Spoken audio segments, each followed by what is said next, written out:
Welcome, everybody, to Flat Earth Nation. It is a Flat Earth Nation. Don't let them tell you anything else unless they're willing to debate you in a fair and honest way. And I think we're way past time to be tired of the war already, because I think it's going to be with us for quite some time. You don't have to like it. I don't have to like it. But this is also going to be a long show, a lot of Bible study. Dane Bear, thank you so much for showing up. You know, it's just a matter of time. And I should have got my monitor going that I need to pay better attention to. So let's just go ahead and get started here. I had this email pulled up. This is my big brother Randy sent me one, piecing it together 11. I guess it's just a short story. I'm going to use this while I set this up. I have it set up, and it's not America bashing if it's true that, well, from the mouth of at least the witnesses of, I believe this is his Art DeNino and myself, if you do the opposite of what America says you should do, you're usually going to be safe. Here you go. Which is really sick, because one way to figure out the truth is to basically do the opposite of what the U.S. government, the big tech, the TV stations, all of them tell you to do. So I want you all to think for yourself here and read these two contrasting embassy reports. So here we go. I'm going to start with the Embassy of the Russian Federation in Canada, March 1st, 2022. Russia continues its special military operation to demilitarize and denazify Ukraine.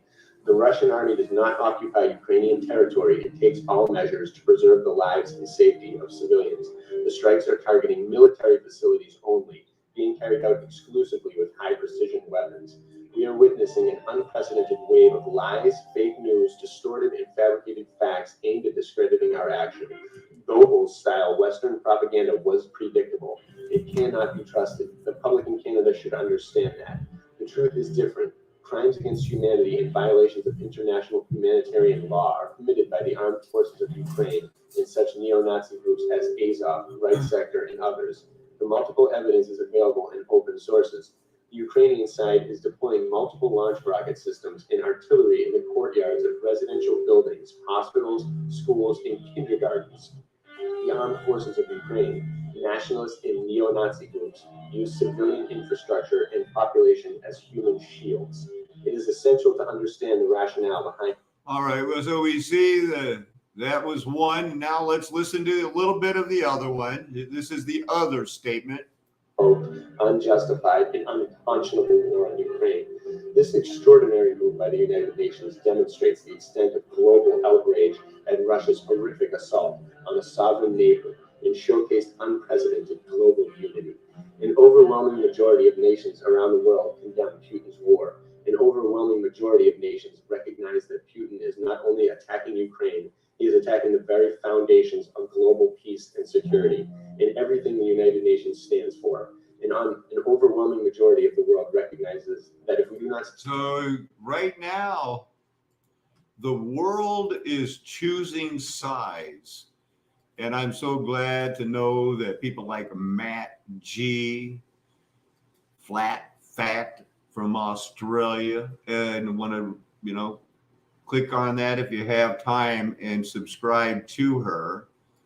All these people, Tom Gilbertson's out there putting out videos and things like that. I see a lot of people are starting to put out video. I even got a picture of a dog. Name this dog. Look at that. That's a dog. Look at that. Usually you just see the little patch around their eye or above it. But this boy, look at that. He's got a big patch on his eye.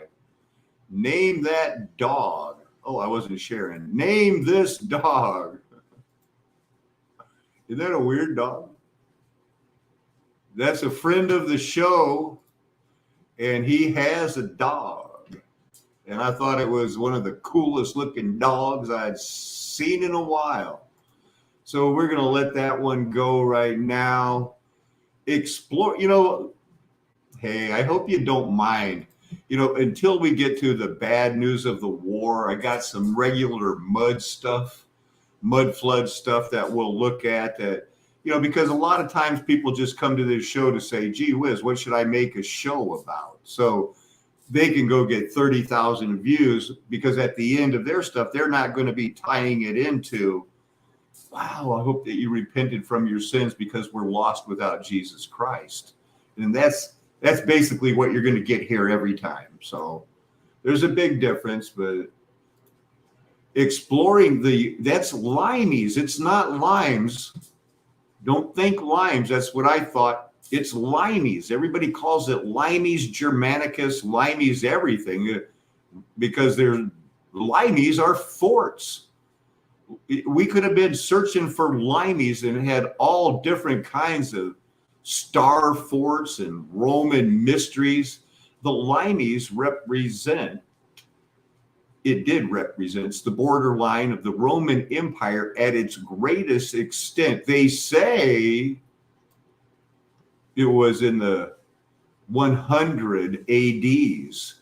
It stretched to over 5,000 kilometers. That's over 3,200 miles from the Atlantic coast of northern Britain through Europe to the Black Sea, and from there to the Red Sea and across Africa to the Atlantic Sea. All right. Those guys, and did the Romans, did they have ancient civilizations that they encountered? Well, according to, the Iliad and the Odyssey and those Ptolemy books, they mentioned other places that were like, the BCs. They knew they weren't the first. How did they react? The limeys. See, here's a reconstruction. This is not historically correct. They didn't know how to do it. But then they found the plans for it. So they got a whole part. Here's how they knew how to do it. They found pictures of them.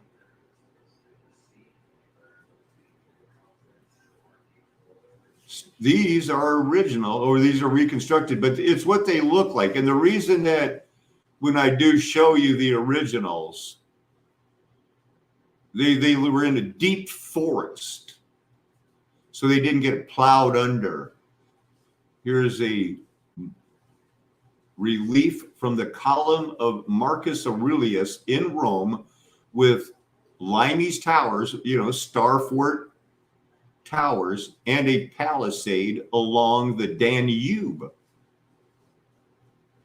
That's an ancient type civilization, but it's still made out of stone. They found these, they had to, and then just put up the wooden defenses because they're doing the same thing we would do. Like, how they carve all these stones? At least that's probably what they were doing, asking the obvious questions. No, thank you. No, thank you. We're expecting a war. So that's fake. But these ditches, you can trace these things. What it would look like. I guess maybe they could sleep like that. They were connected, to the star fort. Now these are real ones. So, they're still sitting there pretty square. And limeys, another word for star forts of the Roman era. Limeys. Got a little bit pulled up about limeys, I believe. There's the Upper Germanic Rutulian lines. That's not the 5,000 kilometer one. This one's got 320 miles or so. just to let you know that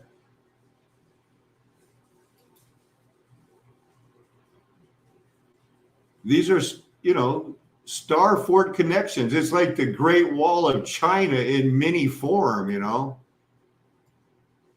walls connected. So I'm definitely thinking that these were after the Golden Age, but probably built before. They were a combination of the wooden palisades. And remember, Germany, things called Germany. What was that? 1870 was when Germany came to be. The rest of them, they said, well, they speak a Germanic type language, and they just, so they call them all Germans and say, basically, if you're, what they call white, you get to be a German. Now, there was a big argument. And somehow along the line of World War II, oh, hey, welcome Edna. Edna's here. We got a lot more people lurking, but Edna's the only familiar face around. So how you doing, Edna? Welcome. We're studying these crazy things going on around Rome. And did they have ancient civilizations and limeys? When you think about limeys, that's usually a derogatory slur for British seamen, isn't it? They ate limes. They called them limeys because it was a secret way to not get scurvy. So we'll get back and refresh my train of thought. So amazing. Another star fort thing, but it's not Veruca salt. It's not the war. And the war, it has to be on our mind. So here's something that was built between 1899 and 1907. The site is the most magnificent attempt to reconstruct the archaeological past. They probably thought they could pull it over and go, yeah, it's real. And it's mine. Roman tower reconstruction, but just not thick enough at the top. They had meter wide walls in the star fort houses.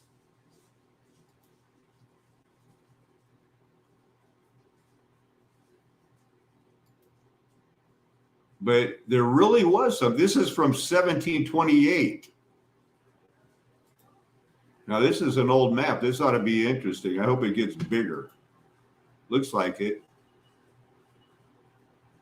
So not only did they have those fortified walls, but they also were protecting a decent-sized star fort.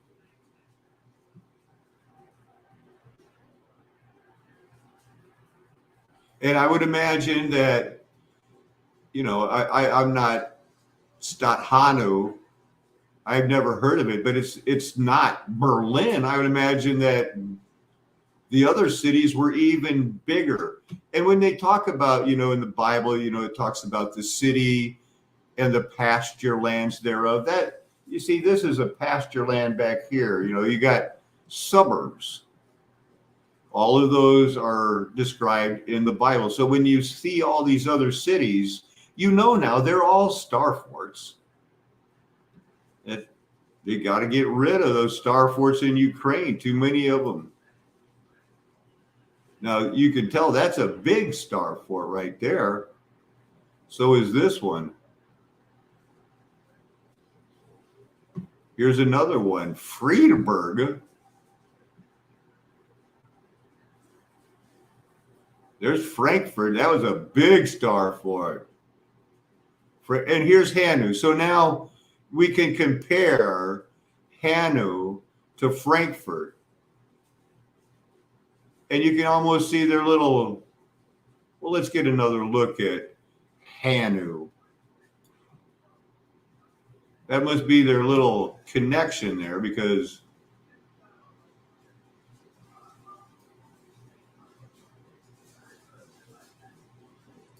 Got the little part disconnected from it. So pretty good representation of Hanu on the map.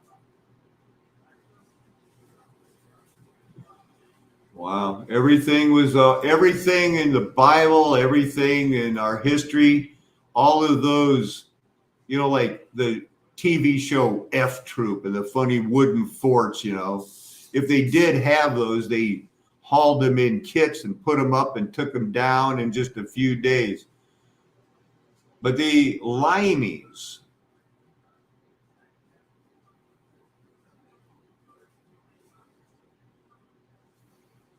I am doggone it. I'm going to save that.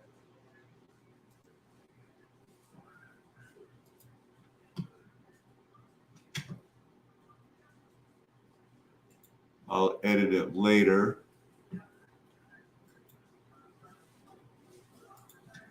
Well, we could stay on, you know, Starford things all day, but we probably have more lines. So there are, I just wanted to say Limes germanicus. I wonder if we can just get ancient Rome portal.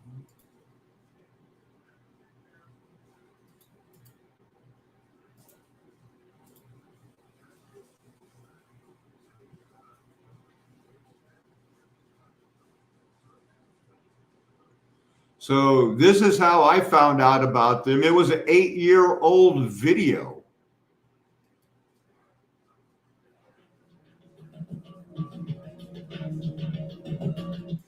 These were supplemented by more than 900 watchtowers built of wood and stone. The border fortification was manned by 30,000 soldiers and consisted primarily of a system of ramparts and ditches with a continuous wooden palisade. In some areas, the limes runs dead straight. In the province of Raetia, now eastern Württemberg and Bavaria, the fortification was later reinforced with a solid stone wall.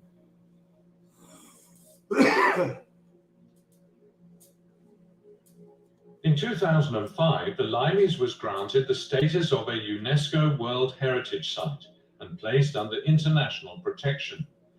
The German Limes Commission and national heritage authorities now face the challenge of protecting this archaeological monument, while simultaneously the systematic application of airborne 3D laser scanning provides new opportunities to record and present the current conservation state of the limes features with extremely precise 3D models. The Bavarian limes, shown here as it looked in the 2nd century AD, was surveyed in a series of campaigns from 2007 to 2008. Arctron 3D, an engineering company from Regensburg specializing in archaeological documentation, and Milan Geoservice from Cottbus collaborated to survey more than 160 kilometers of the limes by helicopter. The helicopter is fitted with technological to reveal the features hidden below. For example, historical monuments, burial mounds, ancient field terraces, and path systems. This method of prospection is particularly advantageous for the Bavarian limes, as The thing is, it's good for not just the limes. If you fly over anything on this world, so far from what I've seen, people were living on it comfortably and happily. There were also a large number of military facilities near to and behind the limes. These range from small encampments and fortlets to cavalry forts up to 6 hectares in size. This limes section contains some particularly interesting features. Near Hegeloa, for instance, an encampment or fortlet measuring around 20 meters on each side can be identified, although it is hardly visible in the terrain. In the vicinity of Biebig, a somewhat larger fortlet stands out clearly. It was encompassed by a ditch and the interior structures were built against the fort walls to save space, in addition to airborne scanning to capture the remaining structures. In this way, accurate records of current conditions can be generated. Archaeological features can be documented with a resolution of a few millimeters using these innovative technologies. As well as capturing 3D geometries, surface textures are recorded with high precision using a calibrated, simulated, and addressed. Although only the foundations of the Limeys towers have been preserved, we can say with a high degree of certainty that they were once 3 stories high. There was a storage room on the ground floor. Above this was a living area and the entrance to the tower, and on the top floor there was a guard room. The Limeys could be observed through large windows or from a gallery. 22,000 people already knew about it from 8 years ago. We got quite a bit going on here, just throwing out some new Mudflood reptilian lines, a lot of them here.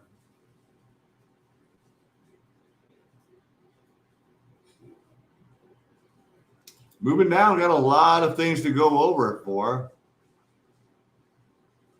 Ouch. Thanks, but no. So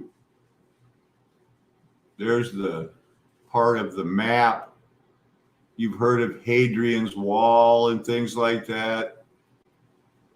I was looking them up, trying to figure it out. What is this? Is this that theologomian, a theological statement or concept that lacks absolute doctrinal authority? Those are the kind of things that end up with church splits. Like the Catholic idea of a limbo. Well, that's one of the things that people argue about, a limbo. Second Vatican Council, Pope Benedict. Well, he's a retired pope now. He resigned in 2013 over some pedophile scandals, and maybe he did or maybe he didn't do enough to punish the people involved, but he just decided he'd quit. Something that isn't allowed in Catholic Church doctrine, but since they never err, they made up a rule and said, yeah, he can do that, and we've still never erred, made a mistake. Way to go, you guys. And so now we know that teleogomenum is an argument. And honestly, this is something I pulled up earlier today. Just neat thought, I guess you needed to know what these are. There can be differences. Sometimes they're worth separating over. Sometimes they're not. It's part of a series on Pyrrhonism, a school of philosophical skepticism founded by Pharaoh 300 years before Jesus Christ's life as explained in the New Testament, before God incarnated into this world to save his sheep. So that's when it is here. And it basically, that's basically where you're going to get, Alexander the Great, Darius, Nebuchadnezzar, and those people related to them have the Zoroastrians, waiting for the God of Israel to be born because they believed that, he was going to be great. That's why they said, the Magi believed the same thing. The Gentiles were humbly waiting for the God of the Israelites, while the Israelites were going, I want to be more like Rome. Unfortunately, that's the way it happened. We don't have to like it. Here's an Isle of Portland. I've held this long enough. And these are old railroad tracks that they supposedly were built in the 1820s, 1840s, 1870s, and 1890s. They started with granite. You can't see where my mouse is here. Here's their big mining operation.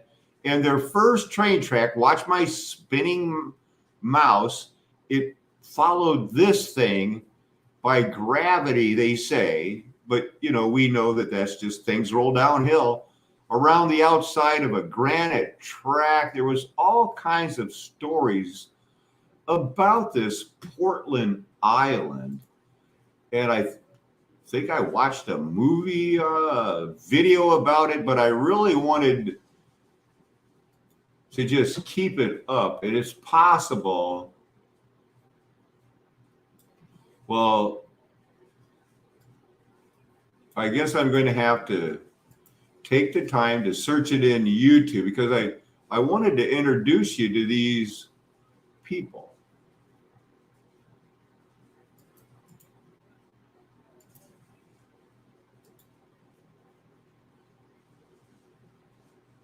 A husband and wife that, here they are. Plateway, but I don't think it was. It's certainly on the inclines because it looks like the bits that have carved out Portland Railway.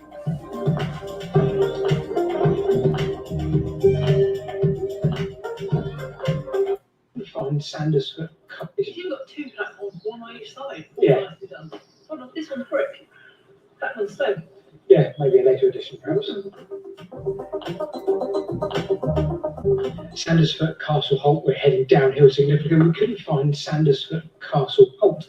And then all of a sudden we saw this, open 1932, which explains why it's not like the others, which were opened 20 years previously. Yeah, it's a wooden one. Bear with it, this just gets weird.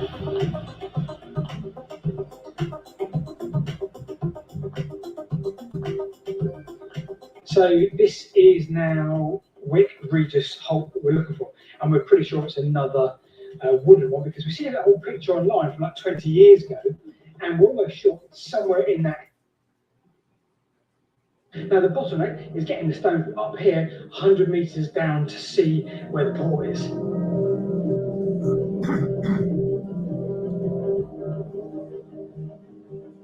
So when we talk about tramways, what exactly do we mean? Tramways could have been anything from bits of wood, planks, stone guided rails, or L-shaped plateways, you name it, any kind of primitive railway that didn't have an exact specification.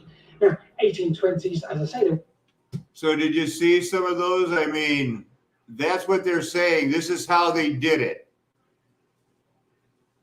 But they had to get those heavy, heavy stones. They were building all those monuments. This was the island they were coming from. And so this is their idea of how they, you know, they couldn't use horses. And I love this here. You need to hear it. Back then, they said, no, we can't do it because it's too dangerous for the horses. Well, that mentality is way gone by the time World War I, World War II. They killed over tens of millions of horses because that was, horses was still into World War II. I know the Germans had it, division of panzers, and their SS had another division. They had two divisions of panzer tanks, but the other 34 divisions were pulled by horses and donkeys. Doubt me? Check it out. so they're using horses everywhere because it was deemed a little bit cruel on the horses, lugging as brakes down some of the old trackways here. They actually wanted one of these newfangled tramways, and it was 1826. I wonder where they got that notion from. I wonder if it was from sort of people like the Haytor tramway over in Dartmoor, who built his own granite railway, or perhaps because for the last 30, 40 years, they've become very, very commonplace in industry. But anyway. So tramways that could take those type of stones that weigh that much down had been around for 30, 40 years, and let's get one. For the time being, a group of merchants quarrymen from here on the Isle of Portland decided that they wanted to spend about £5,000 or £6,000 on one of these newfangled railways. And we showed you a couple of the, or at least one of the inclines earlier that were built for this early merchants railway. And there's a couple of really cool viewpoints I want to show you. There's some old stonework there. I wonder if that's part of it. Just down there on the floor, that that's part of the old railway system they had here, the tramway system they had. But just across to my left, across the valley here, you can see the lines in the landscape and you can see where they built them. There's lots of old stonework along here I'm seeing now, which for sure would have been part of and the success of that early tramway around here really meant that a lot of other tramways within quarries would then all link up. So you can imagine the prosperity of that business. There are those lines after he was showing. 1826. And the success of this tramway, well, it's really proved by the fact that it didn't close until 1854. Now, they still used horses. I don't really think that they didn't use horses thereafter. They still used them. But what they did do on the inclines is used barrel drums to half joked earlier when I was talking about the Haytor granite tramway, a tramway railway made out of stone. And I was trying to find out what they would have used here just by looking at some of the stones. So did they hold the rails in place using pins into granite, and was it like an iron plateway? But I don't think it was, certainly on the inclines, because it looks like the bits that have carved out of the stone are just rounded. So I wonder if they just guided the rails down. But it has left us with such a legacy. But 130 years this tramway lasted, and it outlived some railways that had closed themselves around the country. 1854.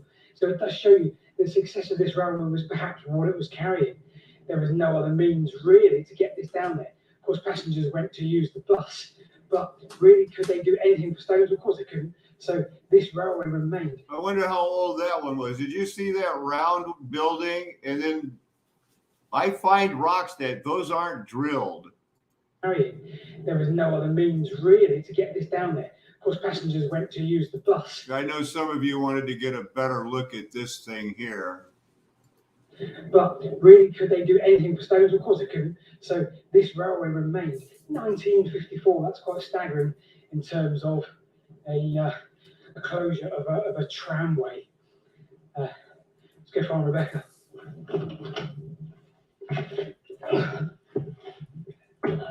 Find Rebecca, everybody. Hi. It's all good. I wasn't lost. You didn't throw me off a cliff, honest. Just a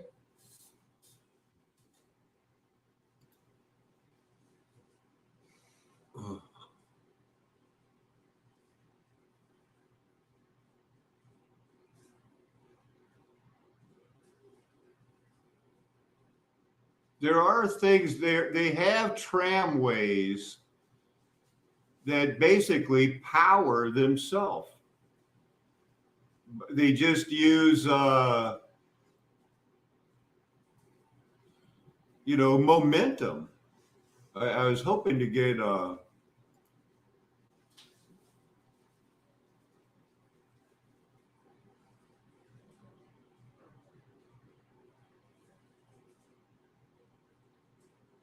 let's just get tramway.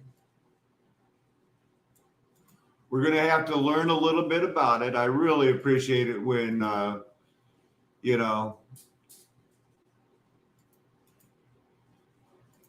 because, I'd like to be able to know where the Spirit is going to lead me.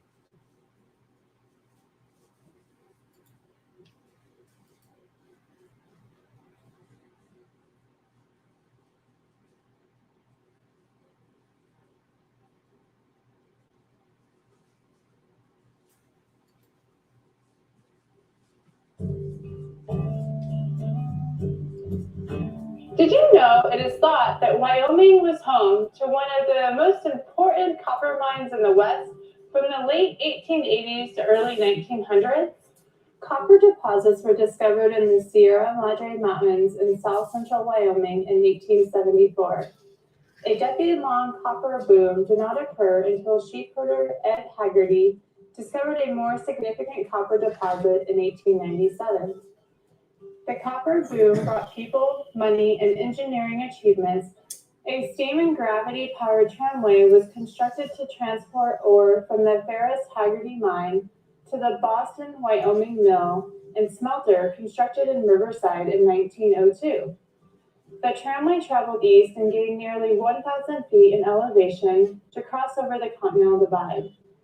The tramway then descended over 3,000 feet to the eastern points of the Sierra Madres and on down to the smelter. The tramway was considered an engineering marvel and was the longest in the world at the time. Each of the 840 buckets on the tramway could transport up to 700 pounds of ore. The extraction of copper at the mine ceased in 1908. To learn more and to view sections of the aerial tramway, visit the Grand Encampment Museum. That's pretty cool. That is pretty cool. The Grand Encampment Tramway, 16-mile long. Now, what I want you to understand is that many of those tramways, they don't have any power. They just have a system of breaking the one cable that goes down. You see, because once it gets all set up with the 800 cable cars and it's strung from there and there, you drop weight in the one at the top and it's going to go down as far as it can. And then if they're all done, the ones empty are going to be pulled back up. I've seen it working before. They have a tramway, one of these older tramways that is still being used for mining, and it's 200 years old. No power needed. No power needed. It powers itself. It goes down, they empty it, they add more to the top. Where's it going to go? It's going to go down where they start because the heavy stuff's at the mine at the top. They dump it out at the bottom. So it is, in fact, a very clever. And we're not even to the Veruca Salt part of the war. We still have to be convinced that we were right about all these things before we get into theories about the end is nigh. Captain Bligh said the end is nigh. That was a long way. They used tramways, in Alaska to get up those mountains. Now, what is this? A tramway? That looks like an electric tramway. We're wanting non-powered tramways.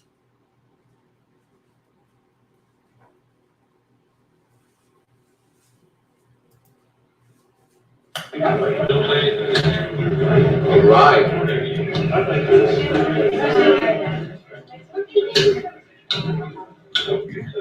Good afternoon, everyone. Welcome aboard. On our way to the mountain station, we'll be going over 5 towers. You can see the benefits of the scanner. Each tower we go over, the car will sway very slightly. Your balance. We'll also rotate just about 2.5 miles, nice and slowly. So down to 29 degrees on the mountain.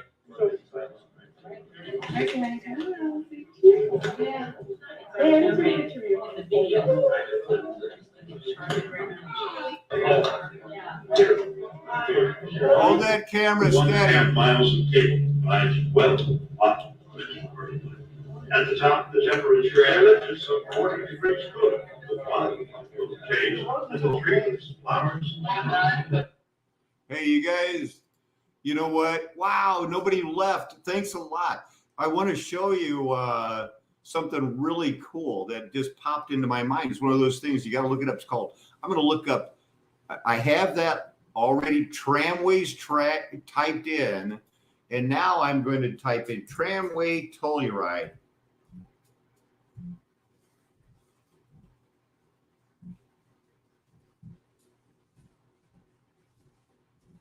That's their public transportation.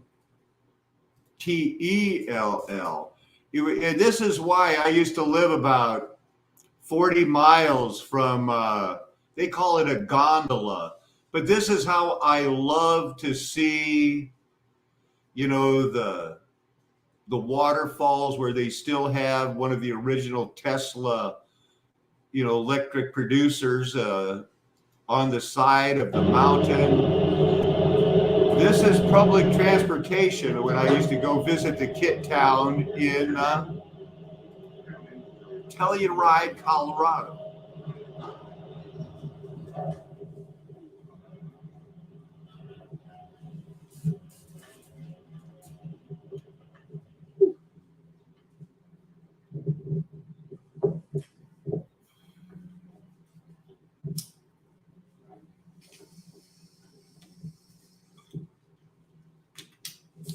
Over here where my mouse is Bridal Falls.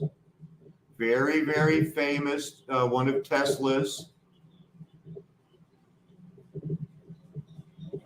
But it's so expanded from the Kit Town now that when the liberals and everybody came in and bought this up because they said they needed it for a skiing town, they're so spread out now that the tourists have to take the old trams, and they call it their public transportation. It's free. That's how you get from one tourist trap to another. But if once you've done it a couple of times and you start looking for wildlife and things like that, you can really see you are still in the wild, even though you are surrounded by all of the tourists. So I suppose now, if there's any history on the Bridal Falls,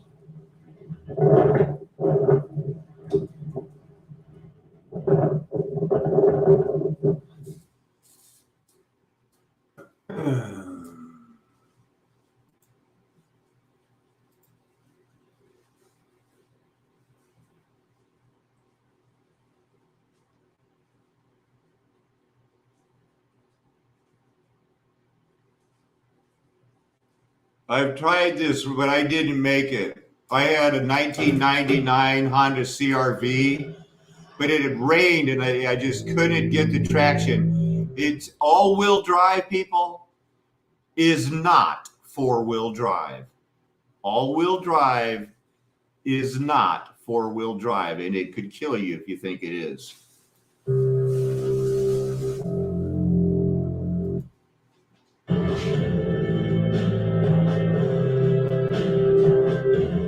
But oh yeah, did I tell you they carried the electric generator that Tesla had up this hill in the mid 1800s?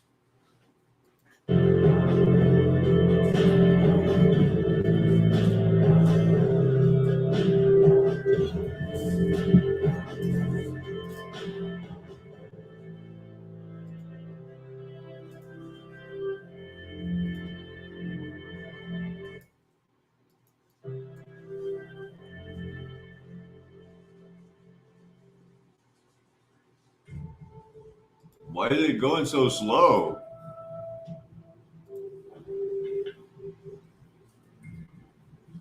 I know why I was going slow. Yeah, they carried it up with horses up this mountain. They're going because you have to go over the mountain to the back side of Telluride. They couldn't get it up any other way.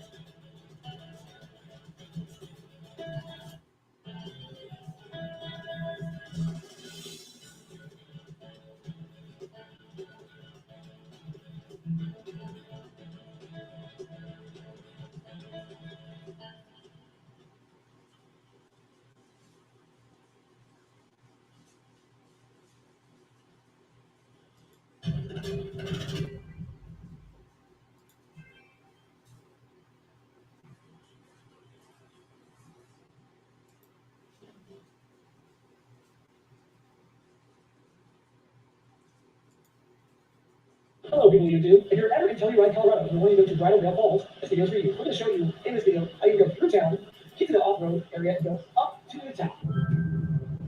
Good luck.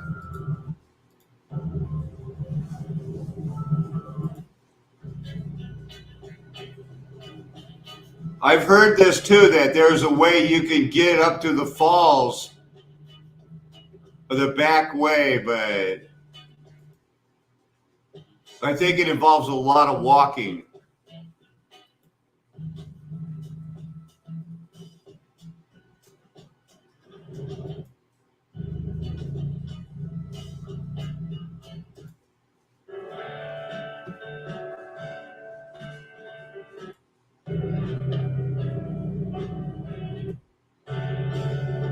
You see, there's there you can finally see what they built up there, that they had to go up that Bear Pass, the back road to Bridal Falls to give the power for Telluride. And Telluride are the cells of the Nephilim that hold the gold. It's encased in it, and you have to crash it. So it's why they had to perfect the alchemic era and develop cyanide to dissolve the Tellurides. And it's why they use cyanide in gold production to this day. So he thought he was going to get to drive, all the way up there. It's just, no, you get to drive up to, you can either go to the very top, which puts you above the balls, or you can stop where I'm at right now. You can really see the balls well. And that's the switchback right before the top. That's what I'd recommend. It's easy to turn around right here, and you get the better view.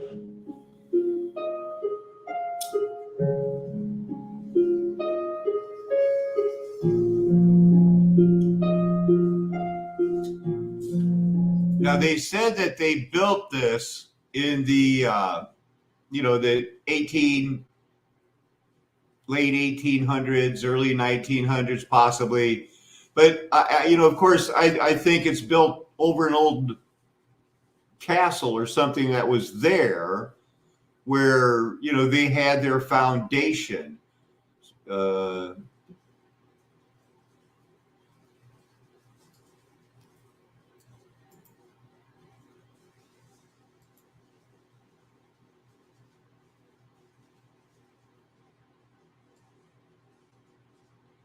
We have to look up their history.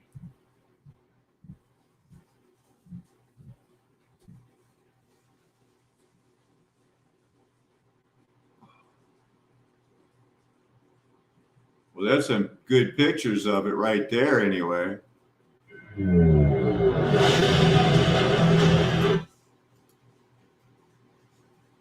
So you really can't, I don't see any remnants of things that would make me think it's, but boy, that was an old Nephilim there.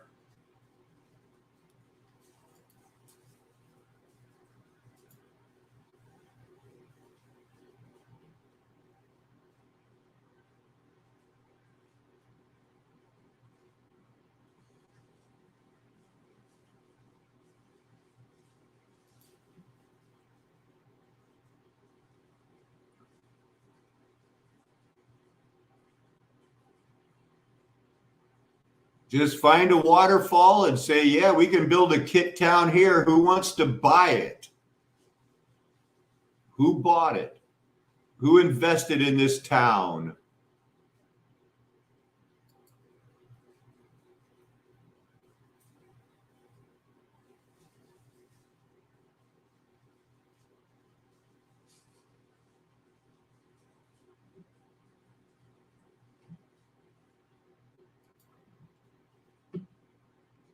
Exactly the one I didn't want to push.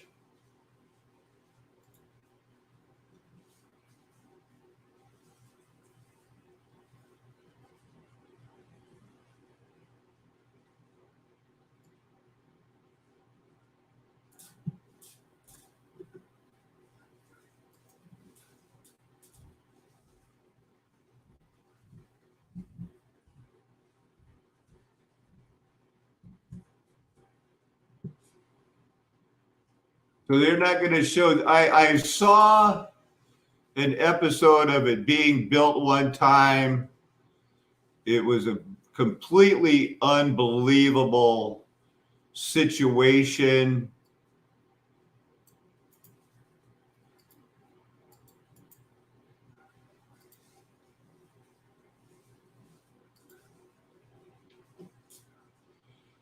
365 foot, 111 meter fall.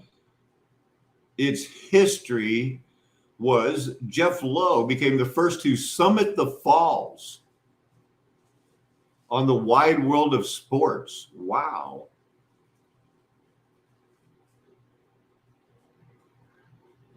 Here's what they brought up that hill with the team of mules or horses or something. The Tesla, one of the oldest, and it's still in operation. And I think I know where the other oldest one is, down near Ridgeway or Ouray.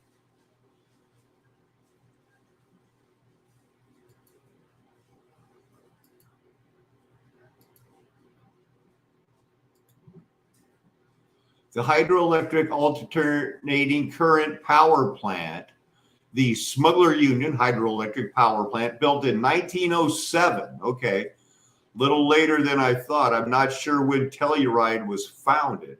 Sits on top of the falls to power the Smuggler Union mine.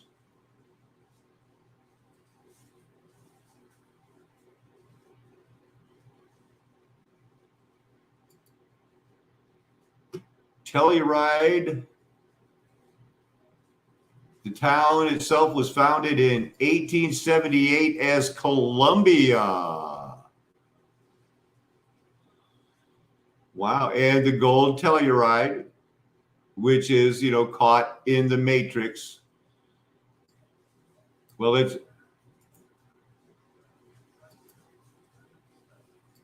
now, if you want to see, you see how it's saying that it's showing you calverite. Now, if you say gold Telluride and put down on matrix, they will show you what the matrix is. And the matrix is the same for every living creature. Now it shows the Telluride in the rocks it came from. And that's what I've been trying, that's what I was explaining to you before I knew the word Telluride.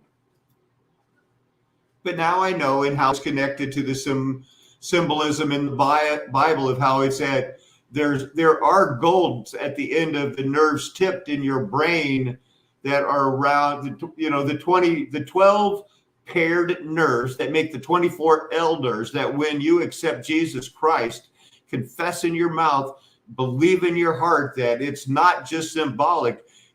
God in the flesh walked on the earth to forgive sheep, those that hear his voice and come to him from all their sins. And you can live in eternity as an adopted son of Jesus Christ. I'm forcing that word upon me now, adopted, because we're going to be getting into it hard and heavy when we start studying the Bible here in about an hour.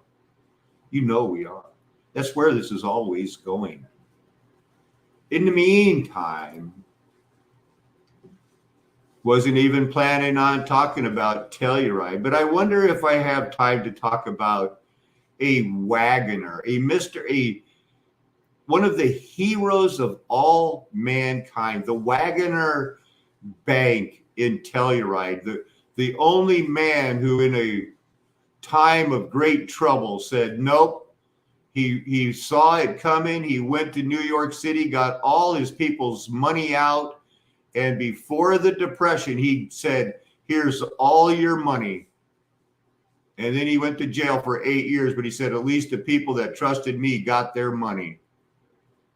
Great story. Don't see his link there. So we're done with Telluride tonight. And we'll touch first upon the Bible of the word testicle. To squeeze, is that the first thing I'm seeing, that it's bruised?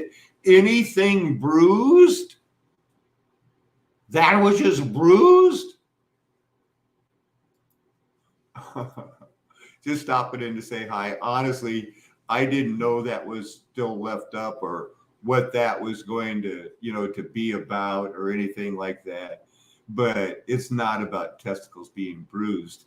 It's about the word that is extracted from that root that I considered very important, that I don't remember yet, but the Lord will provide. So we just have to go backwards. Well, how did I get here? I know I'm looking for Ma'ak, to squeeze, to play, but it looks like I got it from 2 Kings 20, verse 11. But I was just trying to use, that's the same word, bruised, in your Hebrew concordance, 4600. Here is 4609. And doesn't it almost look like the same word? And there it is. There's 4609 again. And that it's not the same word. It has the BE in front of it. But doggone if it's not, the same thing, the first part of it as this, because this is just like, it seems like there was so much repetition in it.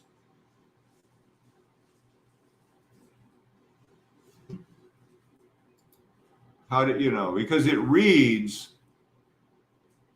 and Isaiah the prophet called to the Lord, and he brought the shadow back 10 steps by which it had gone down on the steps of Ahaz. And I know the Berean says stairway. King James says the dial, some people think that word might mean sundial. Some people use it as a degree or step. Very advanced. But when you look at it in the Hebrew, the shadow, and he brought Yahweh to the prophet Isaiah, so he cried out degrees 10 backwards of Ahaz on the sundial. It had gone down, by which bruised. The steps, the steps that you want it to go by. Bruised, backwards, degrees. And honestly, it said bruised there. So I clicked on that 4600. You saw it. Because I was wondering, I'm there, I wonder if it's in Isaiah that we were, he was bruised for our transgression, by his stripes we were healed. I was wondering if that was just the word, but it's not. Not exactly.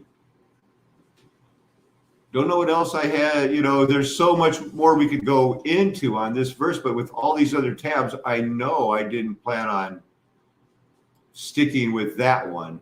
So there's your degrees of separation. When I did look up the word that was the 4609 ma'alah, what comes up, the full word, is that you go up by steps to my altar. And be careful, you don't want people looking up, make your steps carefully. The Bible is very clear about that. You don't want people looking up women's dresses while they're walking, or if you're wearing a robe, you don't want people looking up your pants either on your steps. But it's steps, stairs, degrees, because these are all different versions of the word and how they're used in Hebrew that all got lumped in together under one number. But that's just the way they do it. That's why we got to go line upon line. It's not like we're going to give up. This Psalm 90 is so amazing. And I think I underappreciated it until right now. Psalm 90.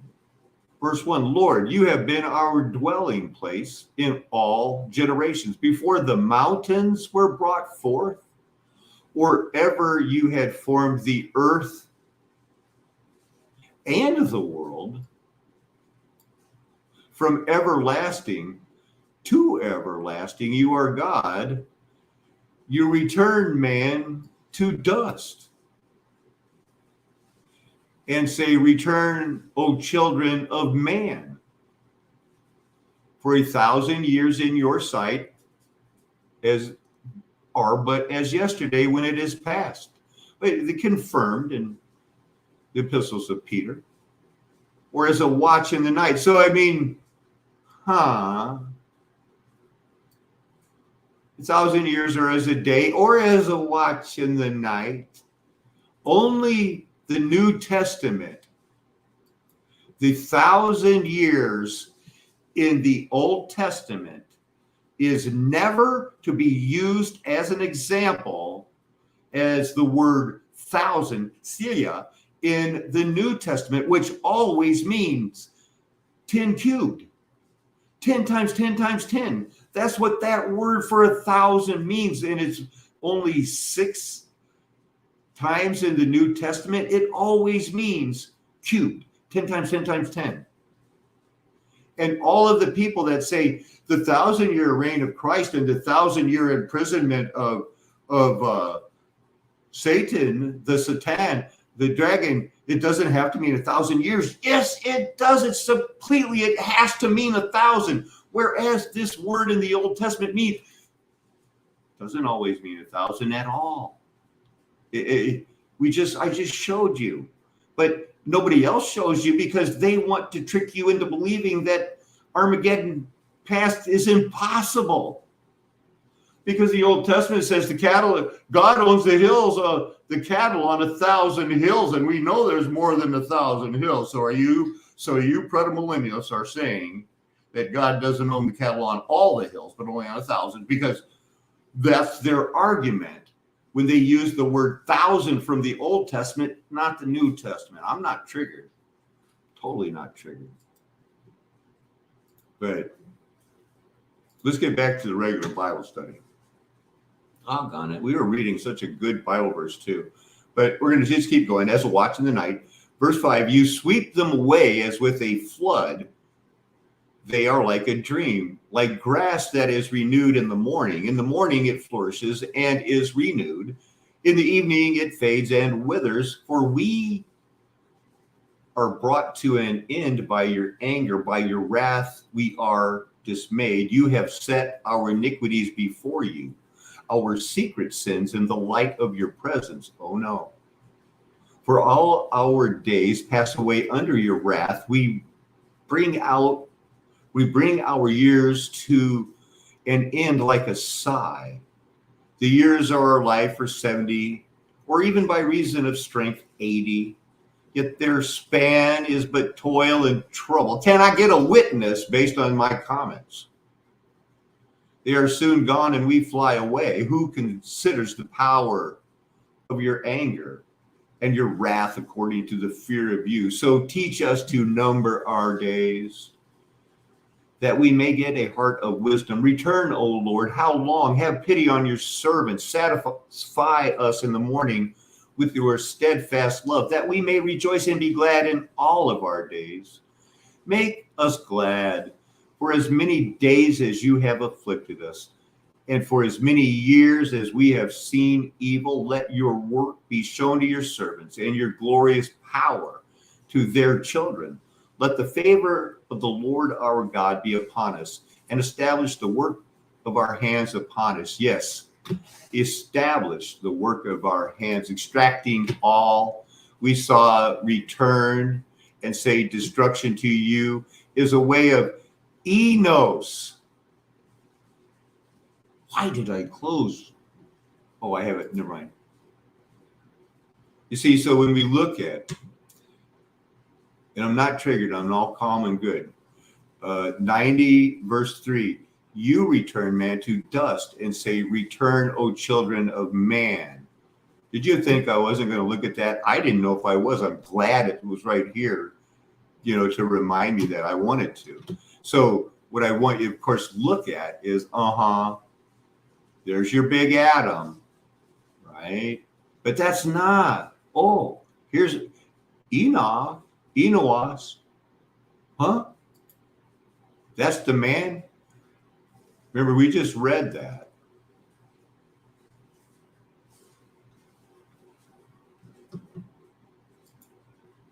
Read it to you again. So you got to keep this fresh in your mind. We read that Psalm 90, and it was really good. You liked it. You return man to dust from whence we were made, and say, return, O children of men. So, yeah, the New Living Translation, New International Version, they're the ones that are doing pretty good.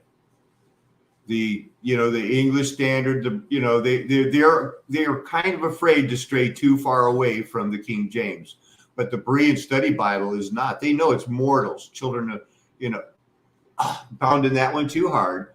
So what R is that? It's not the other one. It's not saying we a damn, which I know a lot of you were probably expecting because you knew this is the big one. But here we are, another term for us. You are our God, let not, man prevail. It's another word for man that they have used 222 times. 26 is this one. What is man that you should magnify yourself for us, these are regular men as opposed to, right, the 316 uses of what they call Adam. Out of 522 times of where there's, if you look up Hebrews 1:20, they'll tell you it means Adam, let us make man in our image. And it just throws in all of the men. Anytime it uses man, and rarely the people realize there's a lot of different types of thing under Adam.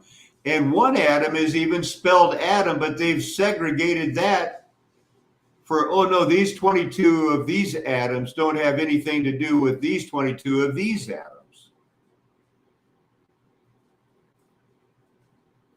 They show that comma in front of the A. They show that comma in front of the A. They show that it looks like a comma in front of the A. For the 22, we click back on the 316, they show it again now, and so these are supposed to be super accurate. You see this one? Do you see a diphthong? You see where my mouse is? Isn't there something on top of that one? Is there something on top of that one, but there's not on top of this one? All I'm saying is we have every right to not believe the mainstream narrative. Once again, this Bible verse, before we close out and leave Psalm 90, verse 3, it's showing who isn't described as mortal. The ones that I'm always telling you come from Genesis chapter 1.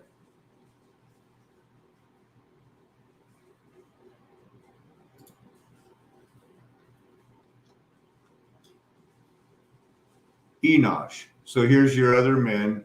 I guess I already had that. So that's another generation. And usually you could say another, but and the men rose up. And the men rose up. Well, you could say, gave Abraham another his wife. And if you can another number the dust,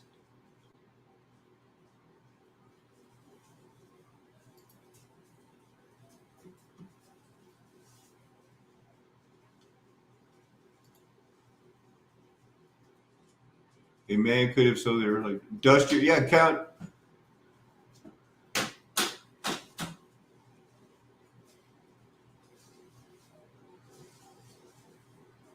Because this is what we are made out of. This is the man we are, a man of the dust. This is the first, this is where when we click on this man, it'll show Ha-Adam. When it talks about the man from the dust, if we go back to verse 5, we'll see it's we Adam is the one that because there was not a man to till the ground, to cultivate the ground. You see, it's not a plain Adam, it's a we Adam, ha Adam, because there was no Adam that could till the ground, cultivate the ground. They're too big. And this word technically, is it cultivate, till the ground, or love the land, do service for the land? Not be made fun of if you want to hug a tree maybe, or at least appreciate the tree more. Not want to just waste it. Do what the Bible says. Never go into it, cut down a good fruit producing tree. There's bad trees for those things. Know how to take care of your trees, how to serve them as we're to serve God, and as if the bad people serve the other gods. We serve our God the same way the other nations did serve their gods. And that's how this man that we were made of is supposed to, why it was created, to serve the dust it was made from.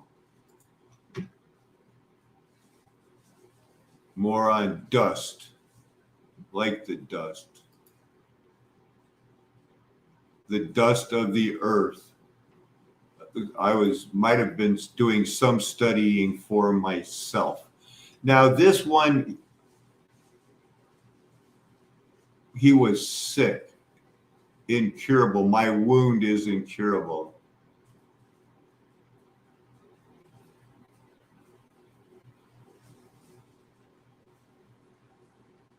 I don't know. I don't remember how I got on this one.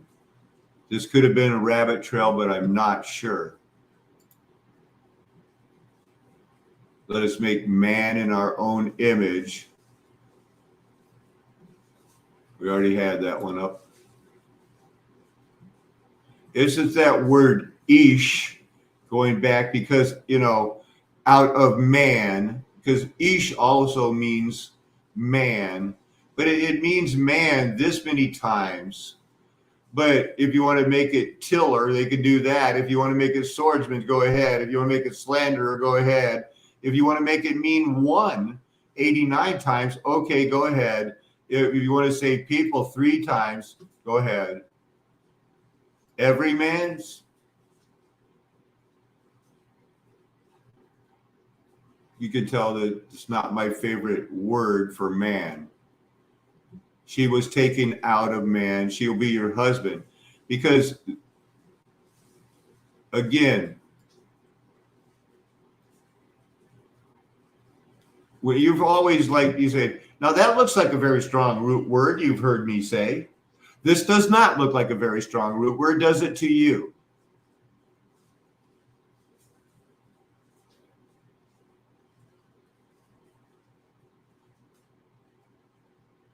I think they could break that down into a bunch of other words and telling everybody, yes, the word 376, wherever you see it, for new concordance users like, wow, a concordance. They'll go, look at all these words. Oh, it means man. Good enough. Got it. Not knowing that it's all these words.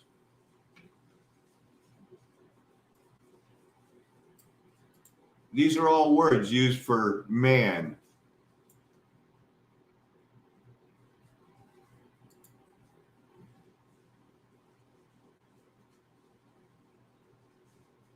Okay. Now, honestly, I need to say hi, and I need to ask for your prayers.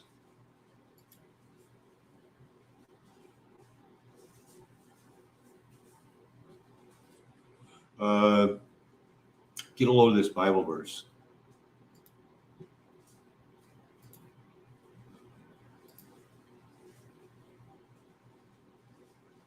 So these nations feared the Lord and also served their carved images. Their children did likewise, and their children's children, as their fathers did, so they do to this day.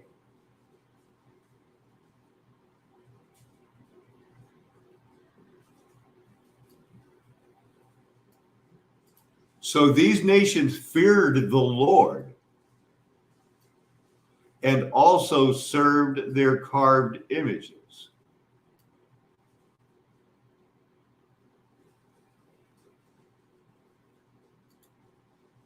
Shocking, right? Because I'll bet they thought they were saved. And I'll bet they thought, because it's kind of like the stiff-necked people pretending to be Jews in what they call Israel today. They think they can do anything they want as long as they fall back on that. But we're stiff-necked people, and God knew it. That, we believe, but sometimes we got to do what we got to do. And they serve Mammon. They continue to serve Mammon. It's a possibility. I want you to consider it, because we're going back to that verse now. Any comments on that verse, drop them in the comments. They're right there. Now all of a sudden comments dry up when you read something like, so the nations feared the Lord and they also served their carved images.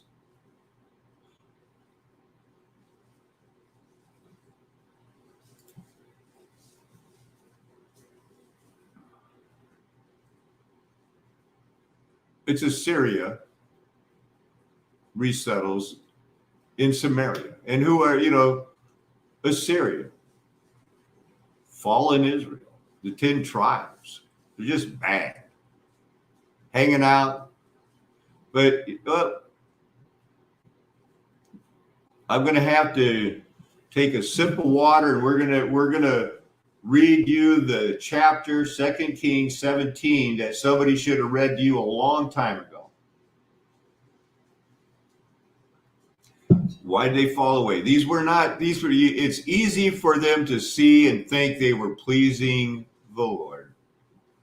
In the 9th year of Hoshea, the king of Assyria captured Samaria, and he carried the Israelites away to Assyria and placed them in Halah and on the harbor of the river Gozan, and in the cities of the Medes. And this occurred because the people of Israel had sinned against the Lord their God, who brought them up out of the land of the forced abortion givers.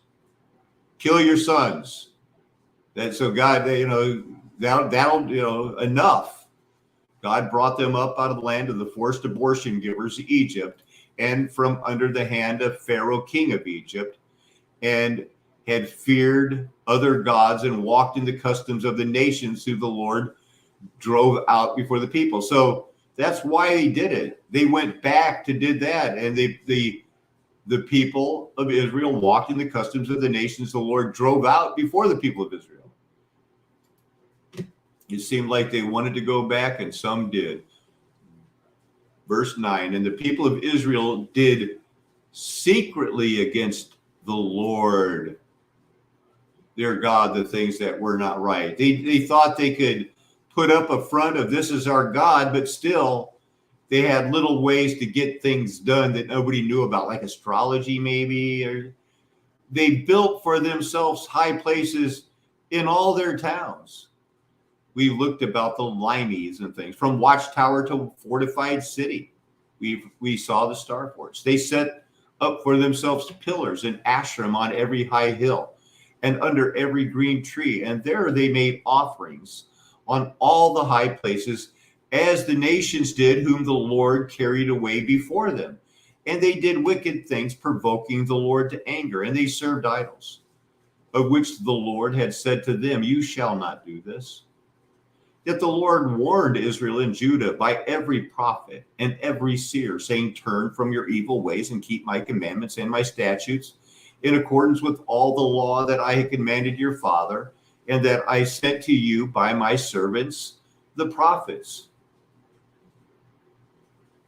But they would not listen, but were stubborn, and as their fathers had been, who did not believe in the Lord their God. They despised his statutes and his covenants that he made with their fathers, and the warnings that he gave them. They went after false gods and became false, and they followed the nations that were around them, concerning whom the Lord had commanded them that they should not do like them. And eventually they're going to say, look, you can do what you want, but if you go with those other people, you'll never get to use a computer and Wi-Fi again. That's going to stop everybody who doesn't want to go on a narrow road. They will not be able to pull that trigger. What? Huh? Verse 16, and they abandoned all that the commandments of the Lord their God and made for themselves metal images of 2 calves, and they made an Ashtoreth and worshiped all of the host of heaven and served the god Baal. And they burned their sons and their daughters as offerings and used divination and omens and sold themselves to do evil in the sight of the Lord, provoking God. Now, isn't it funny how Jews would think, no problem. They didn't break the covenant with God. God still told them, you're my people. You can do anything you want.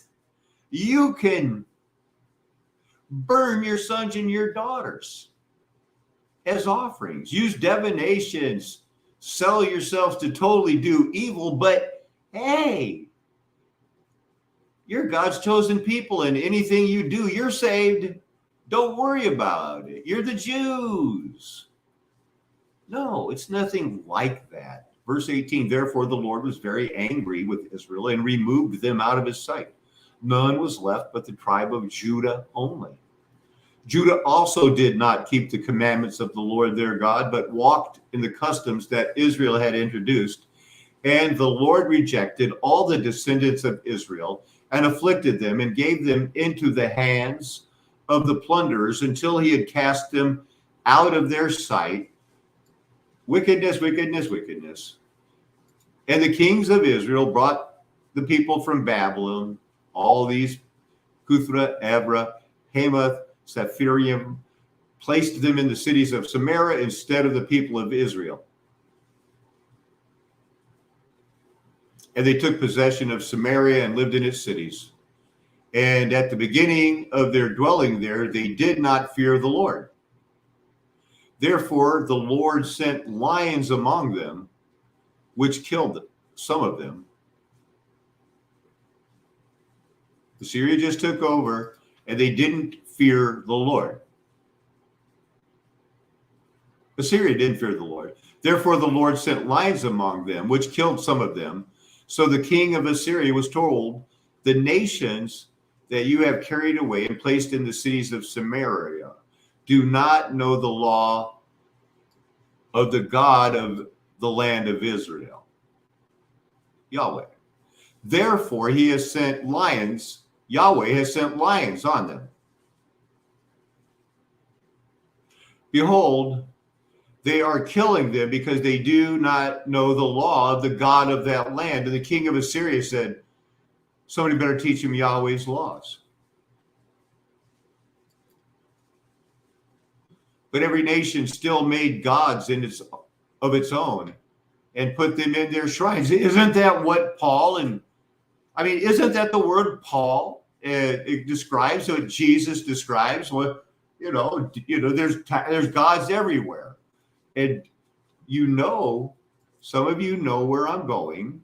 It's that you don't want to believe me anymore that at that point in history where they thought they were serving the God, that's what God calls the time of the Gentiles, that it started with those guys in Nebuchadnezzar, when Nebuchadnezzar started a religion that comprised itself. And even when Persia was taken over somehow by Greeks and that morphed into Rome, whoever that was, they kept the same thing of God-fearing Greeks. And by God-fearing Greeks, they meant the Most High God of the Israelites.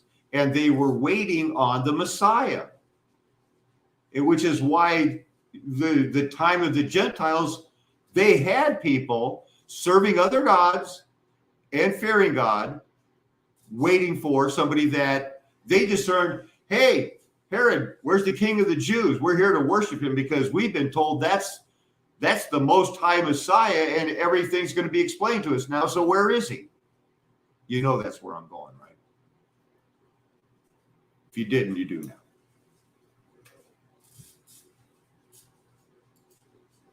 So that's how they did it. I mean, if you want the Bible to make sense, I'm trying to help you. The Lord is leading us here. You know, you've seen this show evolve in front of you. And here we are, and now you know. If it's time for some of you are ready to rebel. And some of you are also thinking, it's time I should do what I know to do right. And so what you need to do is say a prayer, something like this. Bow your head, contrite before God, and say, Heavenly Father, I know the things that I used to hate, I now love. The things that I love now, I used to hate. I'm listening to a man study the Bible. I would have never done that, but I feel the need now as he's encouraging me to confess verbally out loud with my mouth. I love Jesus Christ. I believe he's the incarnate God. And he's called me because I'm going to be adopted into his family, and my sins will be washed away. And I will be made whiter than snow. Because he loved me before the foundation of the earth. And now I've been drawn unto him because of a changed heart.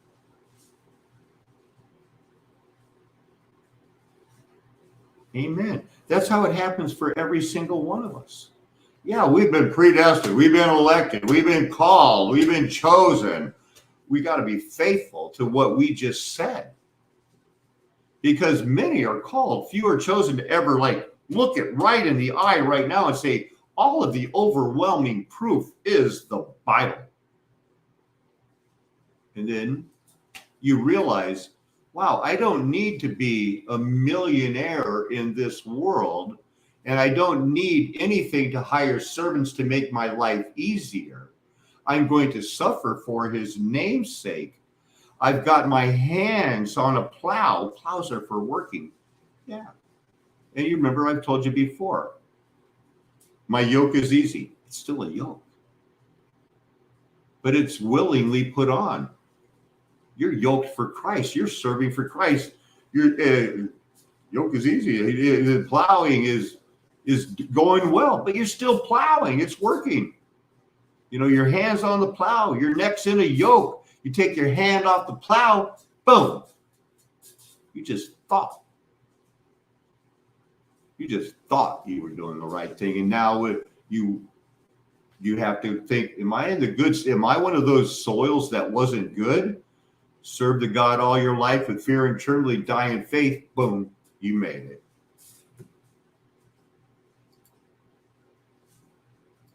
Those guys that try to drop that porn in a time like this, they're going to pay for that. We got some more sad reading here. Verse 34. So this is how they were acting at that time of the Gentiles. And when it said, you know, everybody's always like, hey, when God wink at sin. Well, come on. We just found out. We can't be mad we didn't know. Things are being revealed now. To this day, they do according to the former manner. They do not fear the Lord, and they do not follow the statutes. This is still the king of Assyria going, what are we going to do? Let him do it. Oh, my goodness. Now listen. They do not fear the Lord, and they do not follow the statutes or the rules or the law or the commandment that the Lord commanded the children of Jacob, whom he named Israel. The Lord made a covenant with who? With them, and commanded them, you shall not fear other gods or bow down yourself to them or serve them or sacrifice to them, but you shall fear the Lord who brought you out of the land of Egypt. Okay, so he's still talking to the Israelites. With great power and with an outstretched arm, you shall bow yourself to him and to him you shall sacrifice. And the statutes and the rules of the law and the commandment that he wrote you, you shall always be careful to do. You shall not fear other gods.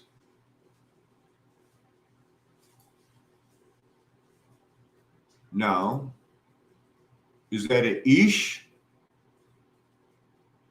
You shall not fear the other gods, Elohims. So we can't deny that God made other people that are to be considered gods, but he is the God of gods. The God of gods, and then there is the Most High God that created everything, and from him everything came. The Bible is easy. It just have our children's going red and yellow, black and white. We're precious in his sight. Good, let's go. Verse 37, and the statutes and the rules of the law and the commandment that he wrote for you, you shall always be careful to do. You shall not fear other gods, and you shall not forget the covenant that I have made with you. You shall not fear other gods, but you shall fear the Lord your God, and he will deliver you out of the hand of all your enemies. However, they would not listen, but they did according to their former manner. They do according to the former manner. And so these nations feared the Lord and also served their carved images. Their children did likewise, and their children's children, as their fathers did to this day.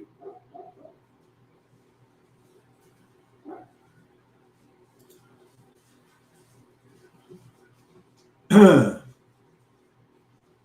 you ever heard of Manasseh?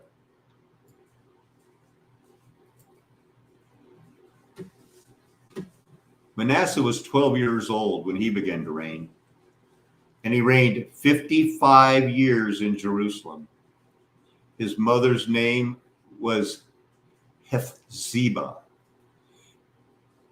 and he did what was evil in the sight of the Lord, according to the despicable practices of the nations whom the Lord drove out before the people of Israel. For he rebuilt the high places that Hezekiah, whom we've just studied recently, his father had destroyed.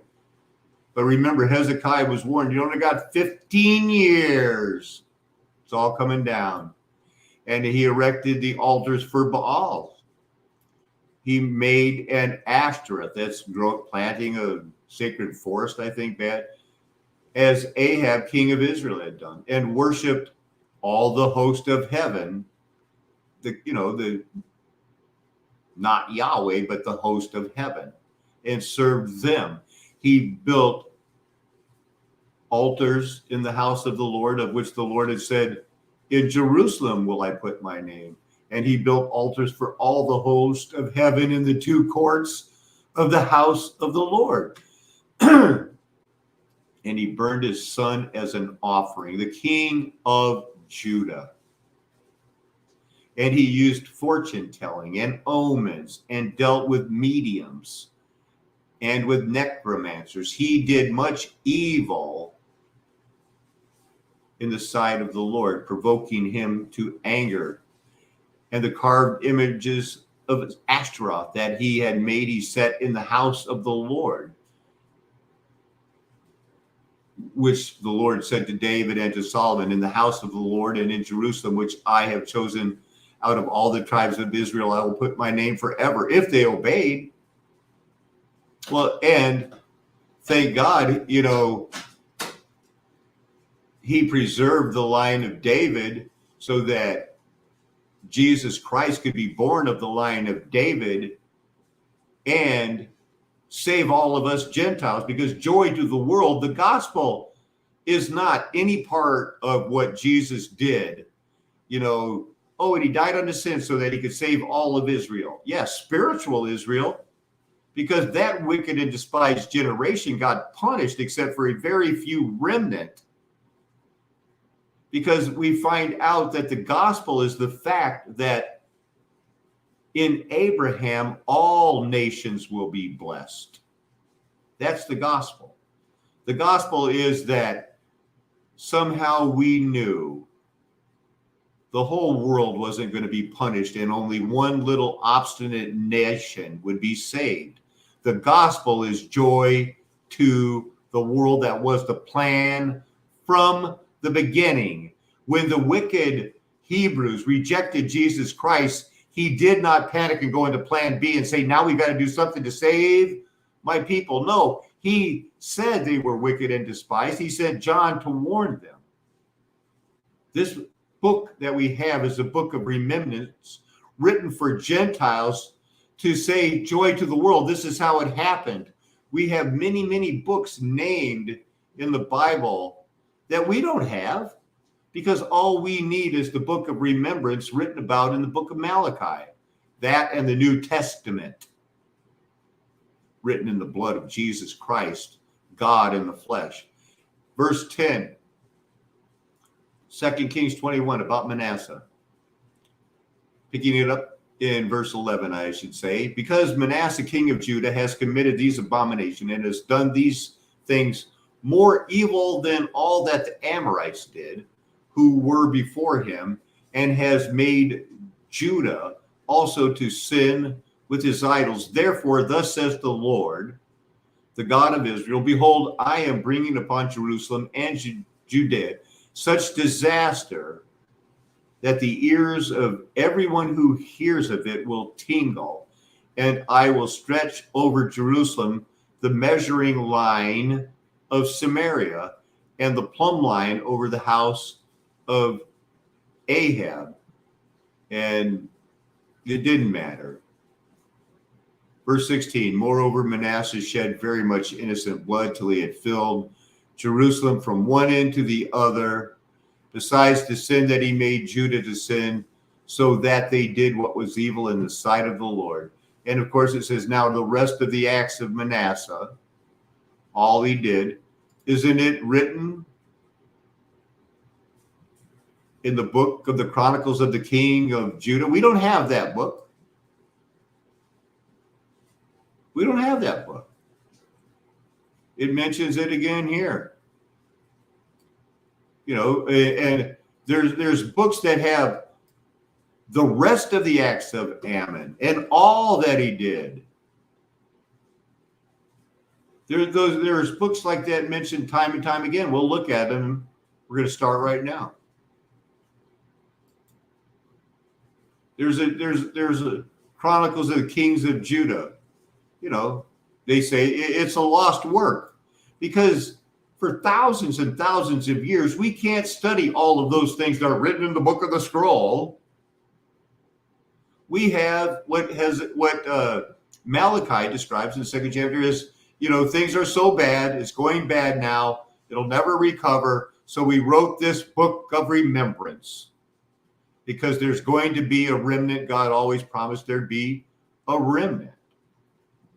And there's 15 biblical references in total to books that we don't know about. Books of the annals of the kings of Judah. Different things like that. There's also canons of, I was looking up this word in the history of the church. What was I studying here? 3 orders of books at first. Well, maybe we'll come back. Maybe something will jog. There's a book called The Acts of Uzziah in 2 Chronicles 26:22. Now the rest of the acts of Uzziah, first and last, did the Isaiah the prophet, the son of Amos, write. Well, we don't have that book. We know precious little about Uzziah. You know, but we have plenty of people out there writing books right now saying, oh, I got that book. Here's what it says. And it teaches that. It's all a joke. God's not God. Ha, ha, ha.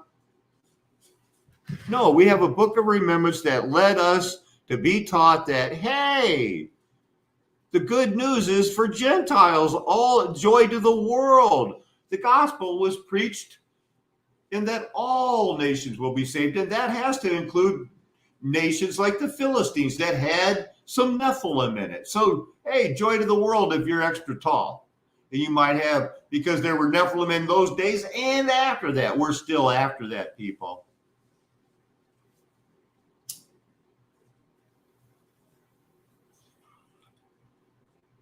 Wouldn't it be terrible if I wasn't sharing all that time? You know how some of those times I'd be like sharing for like 30 minutes and I didn't get to show any of those things? I was waiting for that, Matt. I was waiting for somebody to go something about the 55 years. Because what do we know? I hate the fact that my eye itched right then because I went like this and somebody's going to be going like, and here he pointed to his right eye. Don't ever trust a single word he said. And unfortunately, some people will be going like, maybe I shouldn't, you know. I didn't mean to do it. I'm the good guy. I wasn't trying to do it. I'm trying to get the Matt G info that it's only 40 years that they were bad. Remember how many years did the year-day principle Ezekiel laid on his side? We got 430 years in match in Egypt, match in Ezekiel, bad, the 40 years. So the way it was is that who are we talking about? Manasseh. Manasseh didn't start ruling until he was 12. So we're only looking for 40 years. So he probably was like, by the time he was like 25, 26, that's when he went bad, you know, so at 15, 27 years old. Around in that time is like all of a sudden he's full-blown man in charge.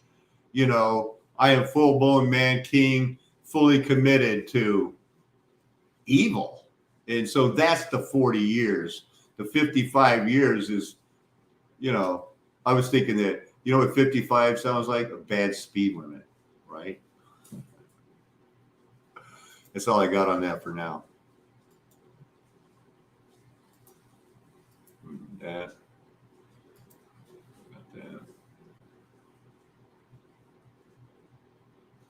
Oh, I'm under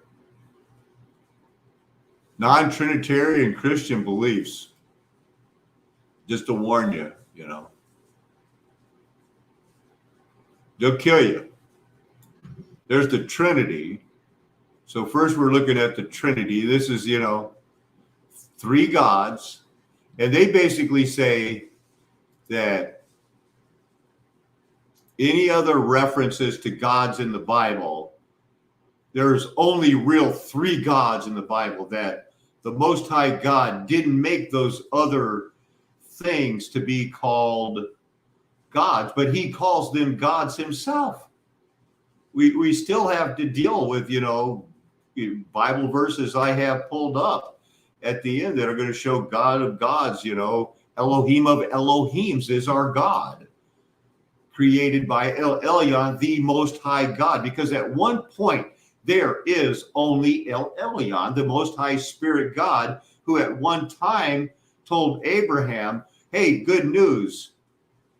Since there wouldn't have been an Isaac unless you had faith in me, and I told you that we're going up to sacrifice, and whatever I sacrifice, I'll raise up again, and you were ready to kill Isaac because you didn't have him, but you know you'd have him again. Hold on, you don't have to kill him, because in the future, he said, what did he say? I will provide myself a sacrifice. And everybody else always meant to say, yo, he wasn't, you know, he didn't, he had Jesus be born. No, it was God in the flesh, like the name means, like everything about it's implied. It's one God. And he incarnated in the flesh. And he'll forever be in the flesh, like we are. But it will only be a reminder to us because we'll be living in a spiritual world where there's no need for the sun, because they are the light thereof, because we only have light because God the Father spoke. Yahweh, the Word. And Yahweh is that spirit in the flesh. It can't be more clear. It's only the people that demand that there's a Trinity and they're co-equal Elions from eternity, which does, I mean, and there's a, God is a spirit, John 4:24, must be worshiped in spirit and truth. So there is that spirit. But then there's another redundant Holy Spirit that his whole job is to be like the other Holy Spirit. But he doesn't, he throughout all eternity, that spirit's just waiting for the other spirit to incarnate Jesus so that later he'll say, oh, I'm going to bring him glory now. That's not efficient. That's not logical. Their version of what a Trinity comes from and what it ends, what it basically should say is that they're co-equal, co-eternal, consubstantial. Okay, you ever heard of transubstantiation? Co-consubstantial divine persons is just as stupid. Leaving that they say that there's, three eternal beings, not one, but and they'll make a point. They'll kill you to death if you don't make a point that they are three distinct eternal things that exist because of this made-up word, homoousian. Somehow, they all, in eternity past, eternally originated together at the same time and of a combined essence. And they'll kill you. But and then if they don't like the way you say you're sorry, you didn't know, and if instead you say I'm sorry, I don't believe that, well then they'll cut skin off you, extract a pound of flesh, and if that doesn't do it, they'll burn you alive because they're mad about this. They want you to believe that, or they'll kill you to death. And look, they made this up. The Old Testament has been interpreted as referring to the Trinity by referring to God's word in Psalm, the Spirit. And sometimes they say the Spirit's wisdom. We've gone over all those. They are such a stretch. There is no one that believed it. The secret hidden thing that was revealed in the New Testament isn't that there is a Trinity. The hidden thing that was revealed in the New Testament was that in Christ from the very beginning, it was going to be a light unto the Gentiles, and all the Jews of that day said, no way. There's no light to the Gentiles thing. If there are going to be ever any Gentiles, they gotta follow the whole law. Let's start circumcising them. And the Bible is all about no, it's nothing like that.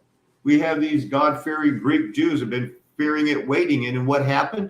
Holy Spirit got poured out on them. Basically, saying, it's all that time. It's all that time. Yeah, they sound so nice. But they'll deny it. Now they'll say, no, we don't do that anymore. But back in the day, yeah, we'd kill you. We'd kill you big time and your family. So Trinity, sketchy. Genesis 18, as interpreted, you talk about being forced. It is so forced. None of you really understood all of that stuff about the Trinity. You never did. And you never will, because you don't have to. And ancient Christian anti-Semitism, they say it all starts with being non-Trinitarian, I guess. I don't know how I got there. I needed something. Non-Trinitarianism, is a belief that they don't believe that God is three distinct hypostases. hypothesis is the underlying state or underlying substance that is the fundamental reality that supports everything else. They just can't afford to teach you the truth about it in the language they teach it in, or it would drive everybody back to going like, why do we even bother believing in the Trinity? This is the Trinity that teaches it, not non-Trinitarianism. And of course, in Neoplatonism, they have the hypostasis of the soul, the intellect. It's our intellectual capacity. That's all it is. So they're going back to leaning on Neoplatonism because they love the Greeks' version of the globe, so why not? And it even got, even Protestants today, their big thing is like, well, at least, Catholics, they might have been killing and burning people, but they're not like those people that teach there's no Trinity. So we have the liberal Protestants still looking to ways to like, oh no, there are brothers and sisters in Christ. We want to have an ecumenical movement. We want to send, people like Billy Graham, Jerry Falwell, Franklin Graham, and others to go meet the Pope and shake his hand and going, hey, brother, how you doing? What's up?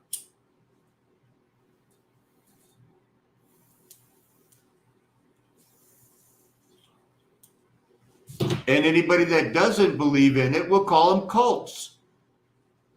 They'll all be cults. You're all a cult if you don't believe in the Trinity. You're all a cult. Cult. And the Trinity doctrine was established in 325. I doubt it. We talked on the East-West schism last night, a lot about it. Don't want to focus that much on it tonight. Monotheism basically is supposed to be one God. Monotheism is distinguished from henotheism. I never heard that word. Henotheism is the worship of a single supreme God while not denying the existence or possible existence of other lower deities. Well, I guess that's what God created. It has to be. And if it is weird to go, it's like, a pantheon is what they call it in Greek, right? But henotheism, if that's what we're going to have to call it, because otherwise, am I going to have to start a new? Why do we have Psalm 82?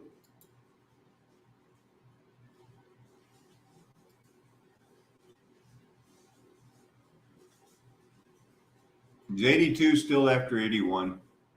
Because I can't find it. There it is. There's Elohim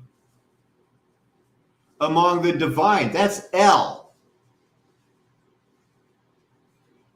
In the congregation takes his stand, God, as it judges. And that's just getting weird.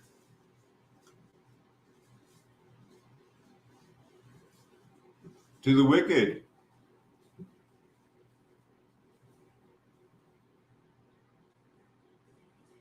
He said in the midst, all of you are sons of Elyon, and you are Elohim.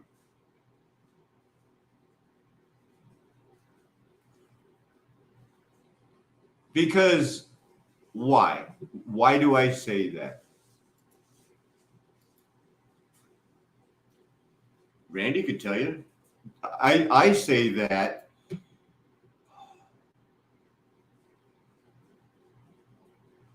because we are made from the dust of the Adam that was made in the image of God. So it's just like, like last night with the big surprise verse of, remembers the witch of Endor when she saw Saul coming up out she goes, I see a God. And the word is, I see an Elohim coming up. Who would describe him to me? Old, wearing a robe. It's Saul. Saul gets there and he goes, hi, I'm Saul and I'm super mad. It's Samuel. I'm Samuel. Saul, why'd you call me up? I didn't ever want to see you again. Last time I was mad at you. You didn't do it right with the Agites. And I got to get this invite in there. And remember to actually post it. I don't know if Randy can come in, but if he can, and I hope he does. Good. There's somebody else a porno guy trying to sell their pornography.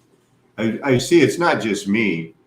I see these guys on all of the Mudflood things in the chat room trying to trick us and go like, well, I'm trying to learn about Mudflood. Maybe I better get some porn going or something, you know. So don't tell me, hey, Randy, it's not monotheism, it's henotheism. Henotheism is if you just want to go straight up, I believe in one God that actually created other things that he calls lesser gods, because that doesn't matter. There is only the one true God, creator God, Elyon, the God of all gods. And he incarnated as Yahweh, Jesus Christ. He was also referred to as an Elohim because Yahweh, the incarnate, Elyon, is also an Elohim. And so, so he can be referred to when he's talking about that. Henotheism. Give it to me.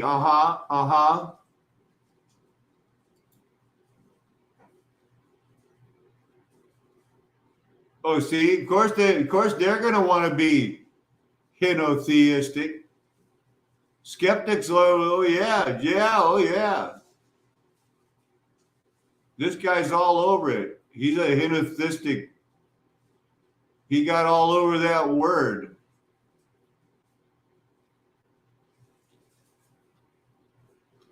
I want to look it up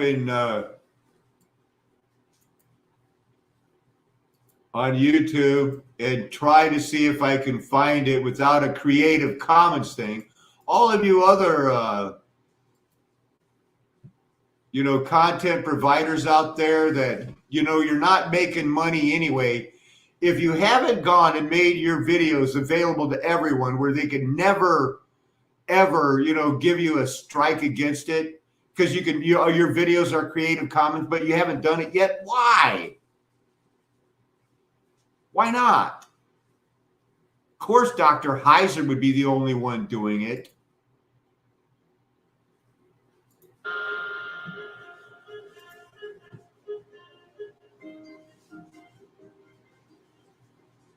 Some scholars believe that Jewish religion has evolved over time, eventually ending up at monotheism. The divine council worldview seems to blow this up. It also seems then to discredit that El and Yahweh were not always worshipped concurrently, and that one came after the other and replaced the other. Is this true? If so, then could that be a reason why more scholars seem to not want to accept the binitarian view? Well, the questioner's a little overly optimistic. Most scholars who are of it's hard to pick the right terms here. Most, if I say critical scholars, it makes it sound like evangelical scholars aren't critical. If I say non-confessional scholars, it makes it sound like if you're a confessional scholar, you only have to think one way, or you can only think one way. But I'll put it this way. Most non-confessional scholars, in other words, most scholars who aren't committed to some form of what we would loosely call Bible-believing Christianity. Most people who don't fall into that category, they actually think the divine council idea proves the evolutionary idea. They're not afraid of it. They use it to promote the evolutionary idea from polytheism to monotheism, because they look at things like council references. They look at things like more than one Elohim, a bunch of Elohim, flying around. They look at that as polytheism. And then they interpret certain passages in the Old Testament as getting rid of that and evolving toward monotheism. Like Psalm 82, when God sentences the gods to die like men. He says, see, that God says all those gods are going to be put to death. And in the Israelite mind, they were put to death. And we're only left with one. So we've evolved to monotheism. That's how they'll take Psalm 82. And they get there because they refuse, or I should say they fail, to define Elohim like an Israelite would. Instead, they look at plural Elohim and they assume that the word Elohim has something to do with a unique set of attributes. That means there's more than one. There's more than one capital G-O-D here. That's polytheism. Again, what I've been saying, basically my whole academic career is saying, look, that's dumb. Because the departed human dead are called Elohim. Obviously, no Israelite is going to think that their dead relative is on par in terms of attributes and characteristics with the God of Israel or even any other god like Baal. I mean, they're just not the same. Elohim has nothing to do with a set of unique attributes. It really doesn't have to do with specific attributes at all. The reason why so many different things are called Elohim is because Elohim is a term you would use to describe where that entity properly belongs or lives. Every occupant, every disembodied occupant of the spirit world is an Elohim. That's why it's plural, and that's why it gets used that way. But if you're looking at Elohim thinking, oh, I'm gonna look at Elohim just like modern Americans or modern Westerners look at the letters G-O and D. Because when I see G-O and D, I think of omniscience and omnipotence and omnipresence. And if I put an S on that, we got polytheism. That's actually what they do. You have scholars, I can give you names. You have scholars that parse a Hebrew word the way a modern Westerner would parse an English word. No, you're the one that's doing it wrong, Michael. You're parsing words, and now you see he is trying to change it too. He's calling it a bifurcation. Go back, I'll remember 339. That made it easy. Listen to his beginning question, and I'll stop on the word.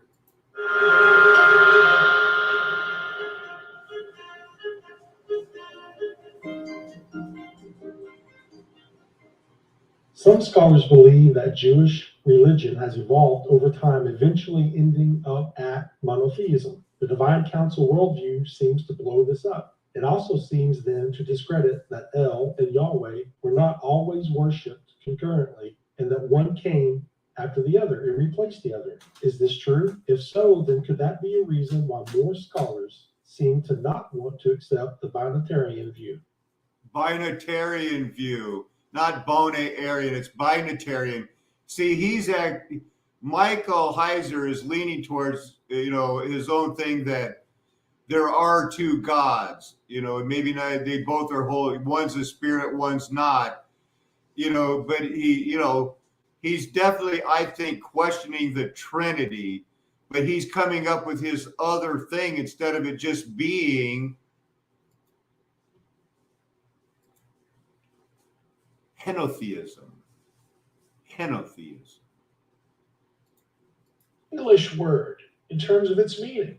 It just doesn't make any sense. And not only that, but they'll somehow ignore or miss all of the divine plurality stuff that shows up after this wonderful evolution to, magnificent monotheism had occurred. Case in point, the Dead Sea Scrolls. I published an article last year as part of my dissertation on, hey, look, there are 160 references to plural Elohim in the Dead Sea Scrolls, a couple dozen of which are also in divine council contexts in those texts. So what happened to this wonderful evolution? Didn't the people who produced the Dead Sea Scrolls, didn't they get the memo? Hey, we're monotheists now, don't write like this. No, it's very clear in what they're saying and those scenes, if you actually go read them, that they're talking about animate spirit beings in the spiritual world. He is not getting into it the way he should. I think that some of you right now just reading here and seeing that, he's there is the Most High. And to make El Elyon above all nations. Why? Why? Oh my goodness. Oh my goodness. I am going to be triggered. If Deuteronomy, if the King James Version didn't put, if it's El Elyon, if it is this word,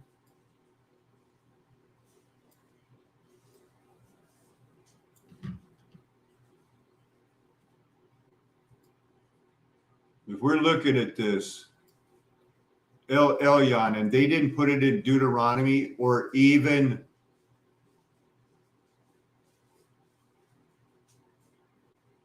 they better have a good reason, or I'm going to be more upset. That El Elyon will set El Elyon.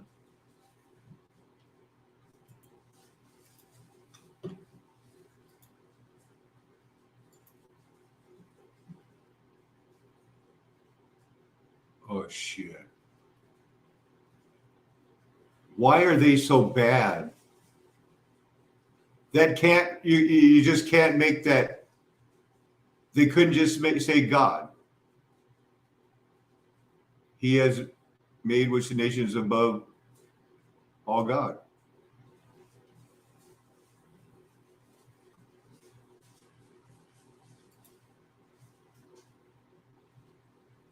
$19.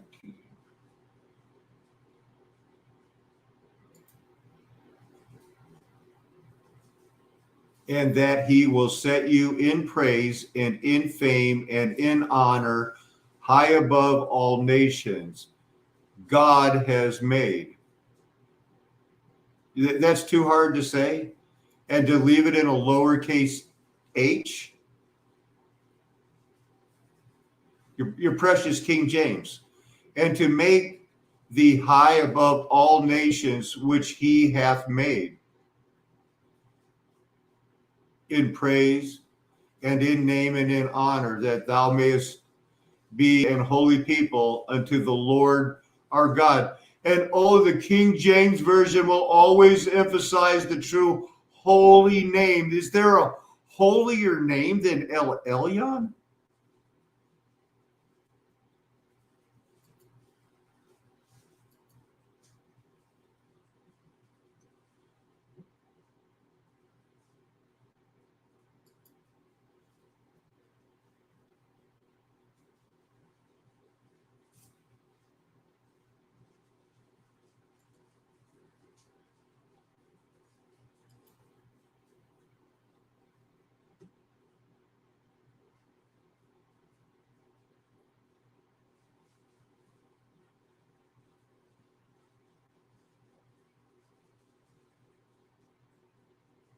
Here we have El Elyon used here. You know, this is so important of a verse. Look at this. It's that he's so high above of all of the other gods, and Yahweh is, you know, it's God is in, you know, Yahweh is the physical incarnation of our Most High God, and he can't say it any clearer right here. Yahweh Eloha Ka Elohim El. Wow. And this same verse, you know, has Eloha.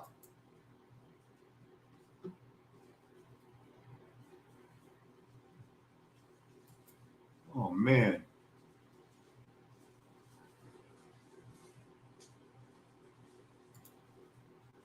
Let's read the first 6 verses. And if you faithfully obey the voice of the Lord your God, being careful to do all his commandments that I command you today, the highest of all highest El Elyon gods set you above all the nations of the earth. No wonder one person could chase 10,000. One could chase 1,000 and two could chase 10,000. And all these blessings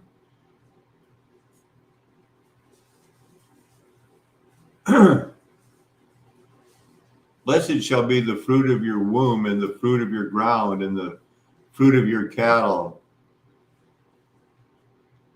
But we didn't even know, that Balaam, he just because he couldn't curse him, he taught that one king to tell them to go have their daughters seduce the boys and intermarry them and breed with them. So he got them that way. I've got to get back to monotheism. You're out. Henotheism, you're in.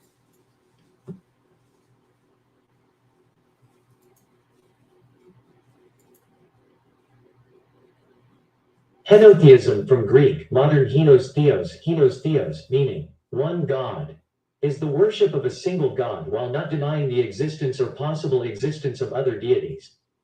All right, good. So we got the world's eye, the eye of Horus. I'm afraid I'm not going to have time to read, as much as I wanted to from this book.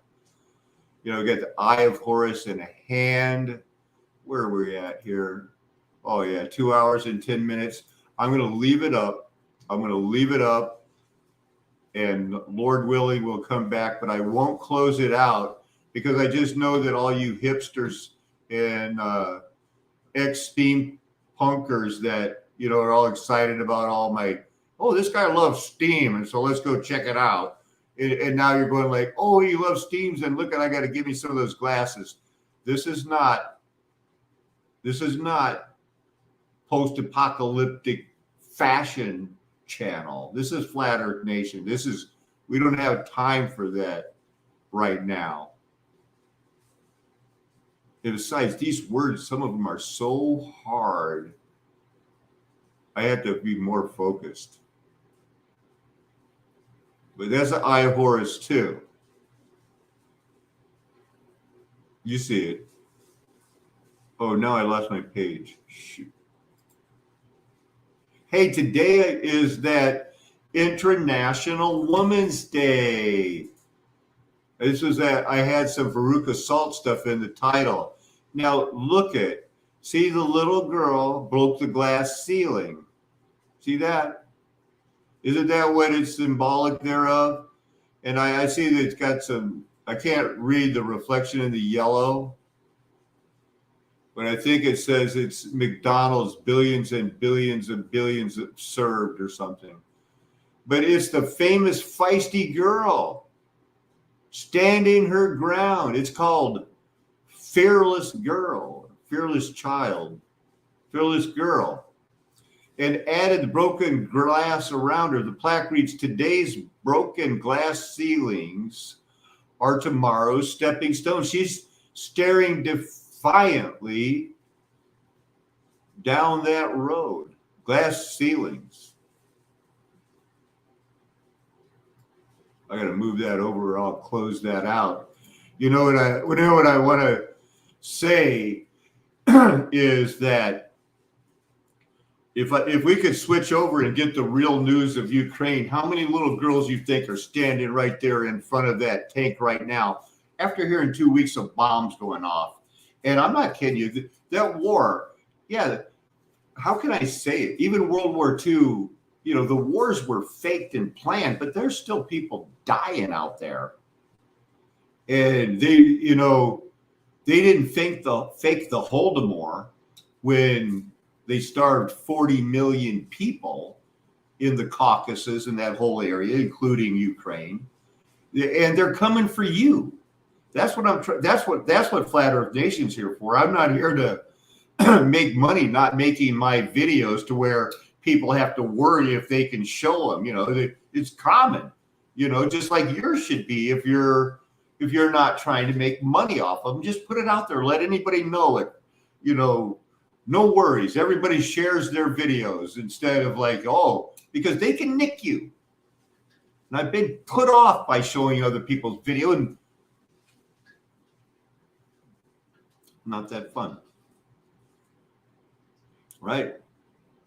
A little girl should not be taught that, she could sue her parents if they don't want her to dress like a boy and demand, the adults should definitely always be in charge.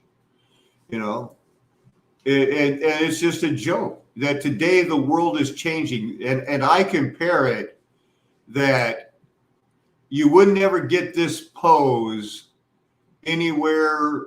You saw I started with this and ended up, no big deal. Just put in, it's the same thing because it's the same attitude. I want it now. And of course, the picture of the fearless girl, because she's been taught you have nothing to fear because she's in a world of Veruca salt where daddy will buy it for her. Daddy will buy it for her. And who knows why? They're assuaging their consciences. I don't have to give up any names on some of the people that have told me some horrific things that have happened by their parents. It's a crazy world. And then when they grow up and want to, make sure everything goes on as normal, they will do everything. Blackmail is rampant in the FBI, and the people that used J. Edgar boy, that's your Hoover boy. And everybody knew he liked to dress like a girl, and he did. And so he did whatever they said. He gathered more blackmail because he was being blackmailed. And now, believe me, who would have thought, and I don't know if this young lady is of Oriental persuasion, born in the United States or overseas, but they're large and in charge, but it doesn't matter. They're all dressed and ready to go. No matter where you go in the world, they've got the Masonic M and the kitty cat MK Ultra thing ready to go all over the world. And nobody looks death in the face like this. You only get that look if you say, I want it now, give it to me. That's your Veruca salt for the day. That's really all. I might have more, I might not. The Fearless Girl is actually made of bronze. It was from installed March 7, 2017, and the day before International Women's Day. This is your day, women, according to them. But the thing is that nobody ever liked this. Nobody liked her attitude. Nobody liked her boots. Fearless Girl was commissioned to be propaganda. It was to advertise for an index fund. And it was going to be, it didn't promise it would be strictly there, but it was going to comprise, it had some gender diverse companies that were going to be, relatively high percentage of women. And they were going to, if you wanted to buy that, you could get them from those people. And, and so it was an advertisement, because when it was first displayed, this Fearless Girl, it had a plaque that said, know the power of women in leadership. And then the capital SHE makes a difference, with the SHE being both a descriptive pronoun, and it is also the State Street Global Investors NASDAQ sticker symbol. So they got free advertising. Make a difference with it. And it's still getting free publicity around the world to this day. And it was as a propaganda feature, as the only reason. And the owner, because it's staring down the bull of Wall Street, saying, I don't care if there's bulls or bears, I want it now, put it in charge. And the guy who did the charging bull statue, he's been suing it for years, saying, wait, that has nothing to do with, my statue had nothing to do with really Wall Street. And you're making it, you're changing the whole idea of my bronze statue by adding a bronze statue to introduce a company that is the third largest investor in the world, right behind Blackstone and or who that other one was. But anyway, so Fearless Girl has always been, it's only been made an icon in the last 5 years because women are out to break glass ceilings. Local Amber Alert going off here. So, propaganda.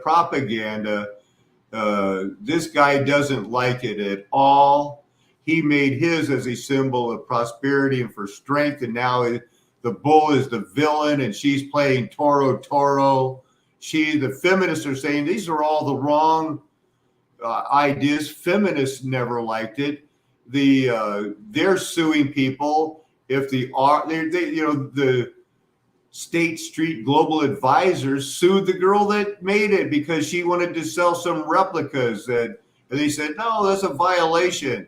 But she was getting $250,000, so she did it anyway. And then said they don't like women, so they gave her $5 million and said, okay, well, make that go away because you released it on a day that, and everybody, has dressed it up. The Donald Trump people have tried to co-opt it. Other people have done a guy put a small bronze dog peeing on her leg or something like that. But there's a thing in here where it says it's gotten, just in the first year alone, it got over $3 million of free publicity just from online print. Just the first year, it got $3 million worth of free TV coverage. And now it's an international event.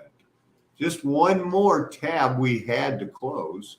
State Street, that great street. Looks like I looked up the State Street Global Advisors. From 1978, 44 years ago, they now have a palindrome of $4.14 trillion. And who knows how much they handle. That's what they're worth. It says assets under management as of 2021, but that doesn't make any sense because I was reading an article here where they had 4 trillion. They were managing 4 trillion in assets in the mid 90s.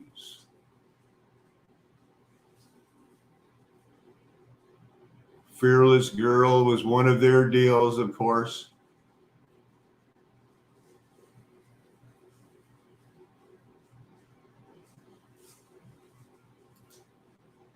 The history. Did you see that? I made that video about the Z, the letter Z this morning.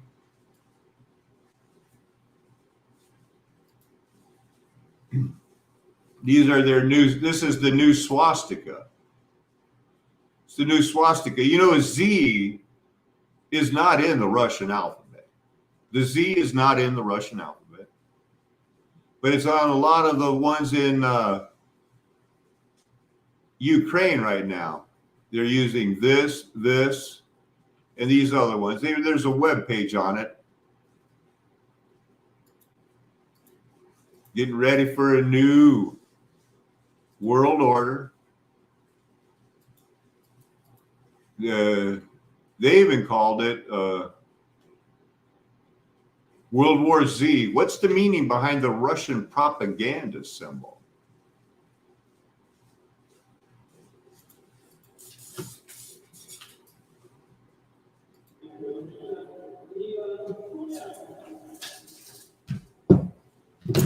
Ivan Kuliak taking the bronze. Back in 1 second.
All right. I needed to, let's see here. Let's take a look at my earlier video I did today. It's short, and that might just be easier than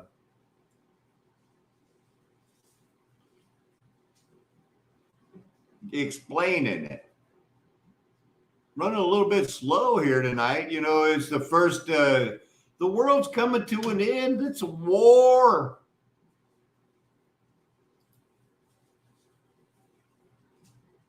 But not tonight. Welcome everybody to Flat Earth Nation. It is a Flat Earth Nation, and Mudflood was Armageddon. Don't let them tell you anything else unless they're willing to debate you in a fair and honest way.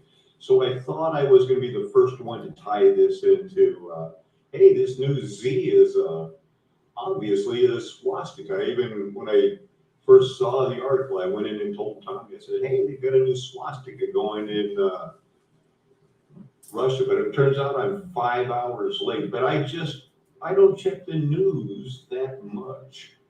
So without further ado, let's look at it here.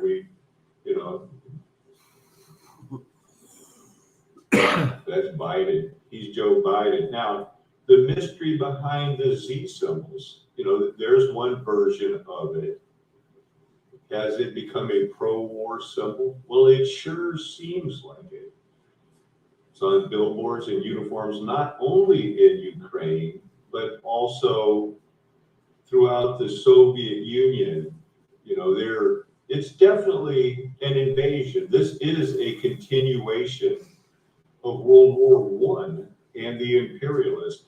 Now, the guy from the Soviet Union, their ambassador, said that the Z stands for peace or animals. He was acting like he's not sure, but this is the street in Moscow. And you can see there, this is obviously staged. They have, they're promoting it. There's 4 vehicles that have Zs on it. They're driving around. This is destined to be their new swastika. This was much earlier this year, around before, I guess, the Olympic trials. And he actually put a Z over his Russian symbol in tape. And he got in trouble because the guy that won was from Ukraine, and he got 3rd place. And he they were saying like, well, he's posing like we're gonna. They didn't know the symbol then, but they're putting it all in perspective. This all happened within the last 5 hours of people starting to put out into the public. Hey, look what Russia's doing. We'll look here. Here's a non-verbal, I guess, their version of TikTok. A girl drawing a Z. Spelling the Z out this is how the government of Russia is making it known that, hey, this is our new swastika. They're not calling it a swastika. They're just saying that, Russia is not saying they're the bad guys. They're saying that this was planned by the United States and they were under attack. Their Russian friends were being killed. So, let's don't play games now. The Russians aren't hearing that they're the bad guys at all. They're gearing up with the Z as if, and here is the tape of them doing it now. Here's the reason, it's obvious that the Z, flipped in 180 is a type of swastika. I didn't know that they had used it in 1943, but you don't really need it by itself. You don't really need to flip it either. 2 Z's standing up next to each other. If you just tip the one 180 degrees and slide it over on top, you got a pretty good representation of a swastika. There were some pretty creative swastika makers back there at the Sachsenhausen concentration camp. It is a pretty bold statement. So, and the fact that what we call in the United States the letter Z, and everyone else around the world refers to as the letter Z, is not even in the Russian alphabet. They don't even use it, but now it's like, hey, look at all these prisoners we caught, and we fashioned it in our swastika. So I may not have been the first, but it should be obvious. You can see where I got the thumbnail for today's short video. So it's obviously not for. That's a weird one, huh? And that's another symbol that is new on the Russian equipment. And we're going to be looking at, they have some. I forgot to look at these. Wikipedia, don't worry, within the last 5 hours, they've got this all together for us to understand. Z as a military symbol. It's on, this is, hey, it's already on a week-old video. So must be true. It's the 2022 Russian invasion of Ukraine. That's what they have to call it for now, as a pro-war symbol for the Hawks. The Z in the United States, has been used in Russian popular culture as a sign for the last 10 days. It's a sign of support for their invasion because in their mind, they're stopping the Nazis. They're being accused of using a Nazi symbol, but in their mind and in their broadcast, they're saying, the Nazis in America are propping up Nazis in Ukraine, and we've got to defend our empire. It is illegal to put the Z in Kazakhstan, which is a transcontinental country located mainly in Central Asia, partly in Eastern Europe. It borders Russia. They've already said nobody can use the Z anymore. So you can't do that. Now, here's some of the symbols, according to the armed forces of Ukraine, that they're running into, that are being used by the Russian armed forces during the 2022 Russian invasion of Ukraine. I imagine Russia is saying, the liberation of their friends. The Z, they claim, is the Russian forces from the Eastern Military District. If the Z is enclosed in a square, it's from Crimea. The O, it's from their friends in Belarus. If it's marked with a V, they are the Navy. So that somehow, if the ocean and the Marines can't go to the water, they'll take the water to the war. They're going to get involved in it. X is from the people from Chechnya, Republic of Russia. And then there's an A being used. We'll look at them later, including their special forces group. Watch out for them. The invasion has acquired the nickname of Operation Z. So the symbol is in the form of the Latin letter Z, instead of the equivalent Cyrillic letter 3. Not number 3, letter E, I guess. For us, looks like a 3. It's used in the Russian alphabet, but it doesn't have a Z because it doesn't look enough like a swastika. So they're going to go with the Latin letter Z. There's some pictures, don't worry, we'll look at them later. It is a pro-American sign. What do you got here? So here's the people that beat me to it, the independent. They have the same story as the India, the WION News. That's where I found out there was a controversy in there. Hey, look, they're using those Z's. I've kind of noticed it, but I didn't know that it wasn't in their alphabet.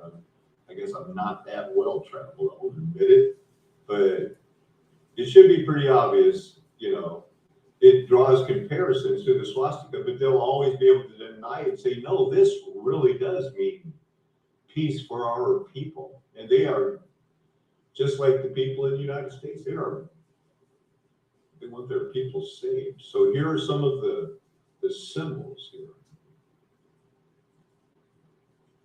Black circle, Russian forces. Ring with a green, then there's the red square. They're using that on some of their invasions. The V, the Marines, I guess.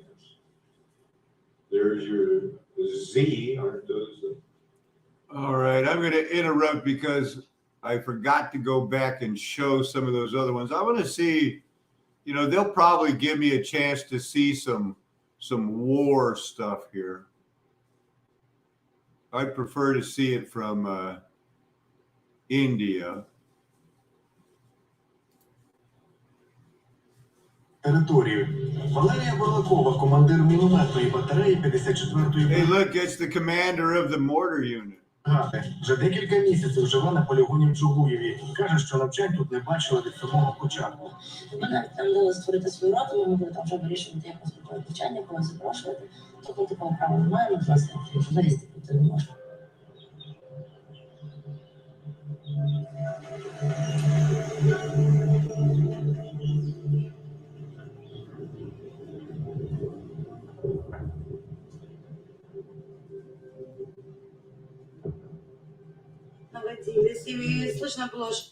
The foreign ministry says it is willing to put its entire fleet of the Soviet-era jets at the disposal of the U.S. But the U.S. says it wasn't pre-consulted on the move by Poland. So let's bring in DW correspondent Terry Schultz to help break all of this down for us. Terry, let's talk about this new development. Poland announcing it's handing over its MiG-29 fighter jets to the United States. They could now be sent on to Ukraine. How significant is this update? Well, we have to see if it happens, Claire. Poland has announced it's willing to hand over its MiG-29s to the United States. We don't know yet whether the United States is prepared to take them, even though we do know this has been under discussion for days. U.S. Secretary of State Tony Blinken confirmed that over the weekend. So we know that this... Yeah. Who thinks that China is going to sit around and just go, whatever happens, you know what this is all about? This is about money. You know, they're sanctioning this. You can't do that. We'll pull this back. If you do pull this back, we'll pull that back. What if China said, oh, it's about money? Then we better get all our money. If you owe us money, you have to pay us right now.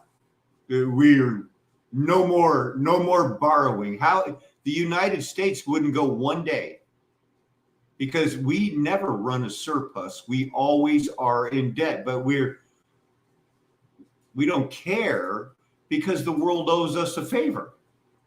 We were the tough military guys until we couldn't win in Vietnam. We couldn't win in Afghanistan, not without overwhelming support from the world. But when the world has kind of changed since we stopped paying our bills and got trillions and trillions and trillions of dollars in debt to the Soviet Union, the former Soviet Union, the aspiring again to the one world. And are we going to be a part of it or are we not?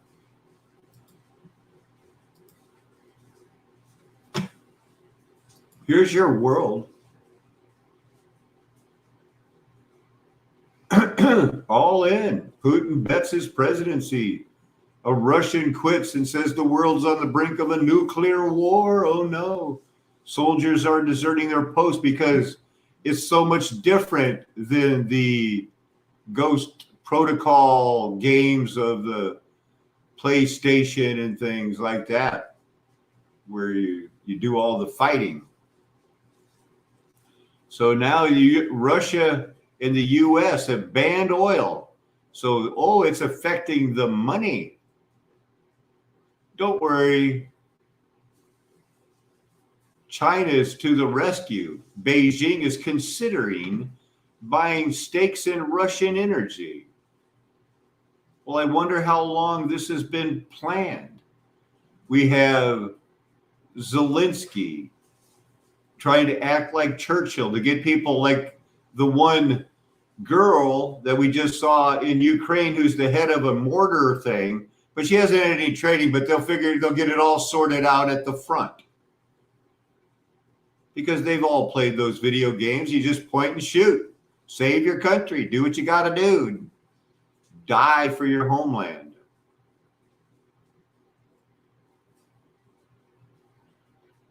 NASA may want to study sex. A football player gets $200 million because he didn't make it to the Super Bowl. A girl, 3 people are arrested because a girl had to wear an electric shock collar for a dog. Here's a bag of animal heads linked to a sacrifice ritual.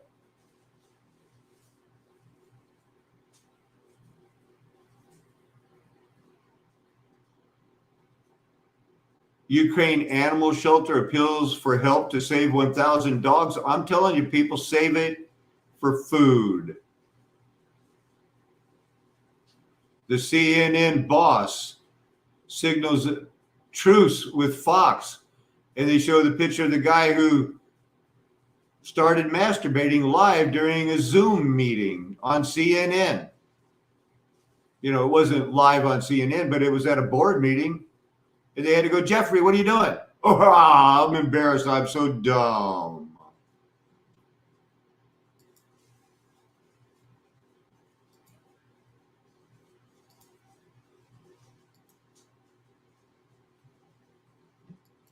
And in my opinion, outside of the Western Hemisphere, which is of enormous strategic importance to us, there are only 3 areas of the world that really matter.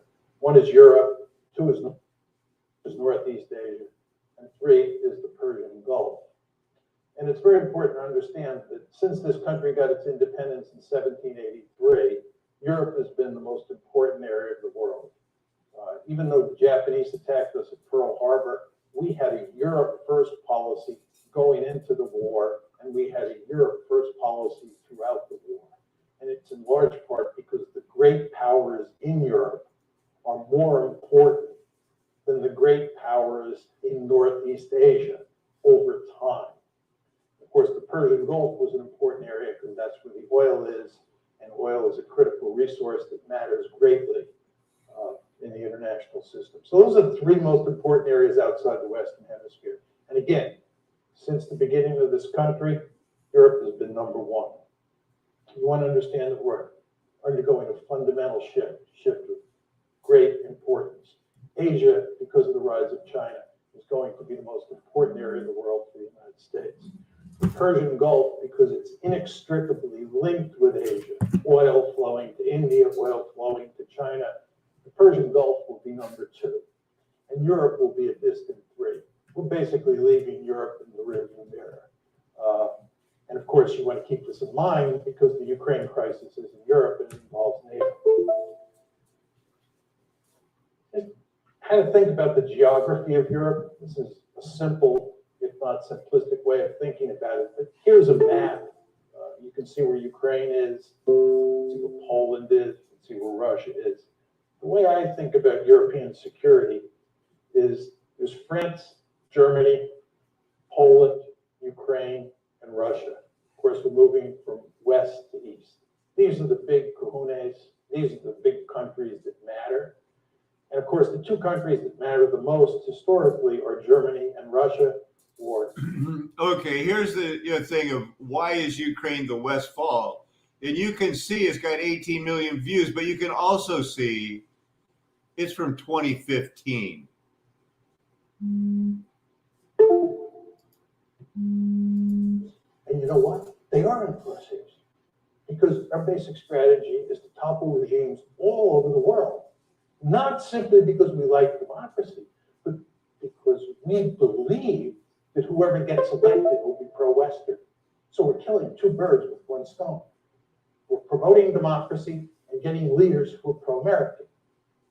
But again, you can see the strategy here: NATO expansion, EU expansion, and promoting democracy. and getting people who are pro-American, like Zelensky, the comedian who's, you know, famous for impersonating gay men, and now he's in charge of a country that, if they got their way, they like Hunter Biden, they like Joe Biden, they want their military to be like, don't ask, don't tell.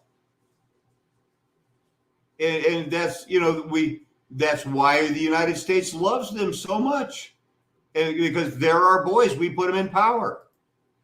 Say a bit more about NATO expansion because it's so important. NATO expansion took place in two tranches. The first one was in 1999. That's when you get Poland, the Czech Republic, and Hungary incorporated into NATO. The second big tranche was in 2004.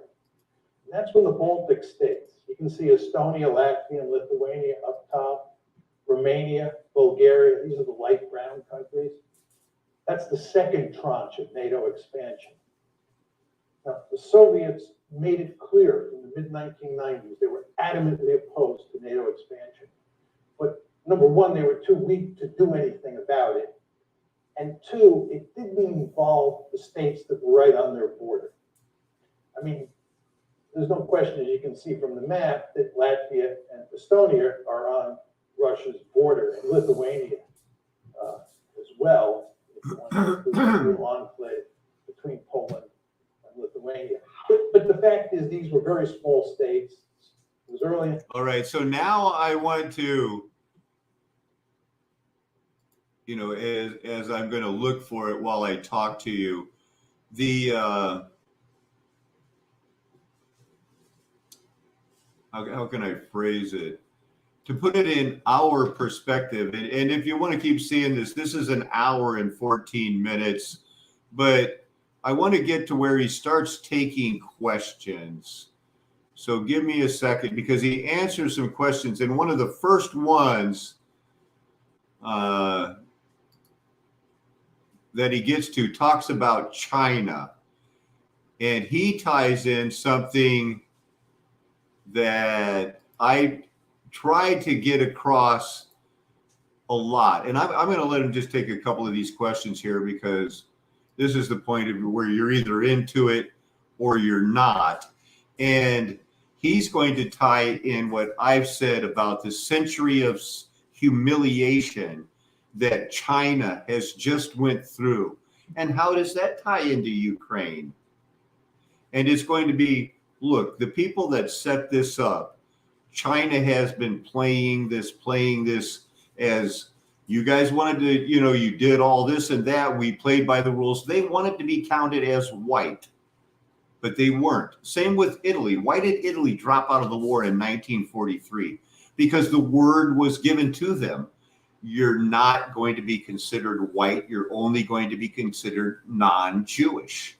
And so Italy said, fine, we did all this because we were proving we were white, and now we're not going to be white. That's what this was all about. Running in the background, it was the reason the United States and England thought they had the right to sell heroin in China and made those Boxer Rebellion wars about it, was because they never considered them white in the first place. And who were they to tell them what they could do? And so, did that cause any trouble for today? Satan's loosed. That is the trouble for today. Gog and Magog is coming again, people. And it's time to get ready. You can get ready, or you can keep, you know, having itching ears looking for the truth.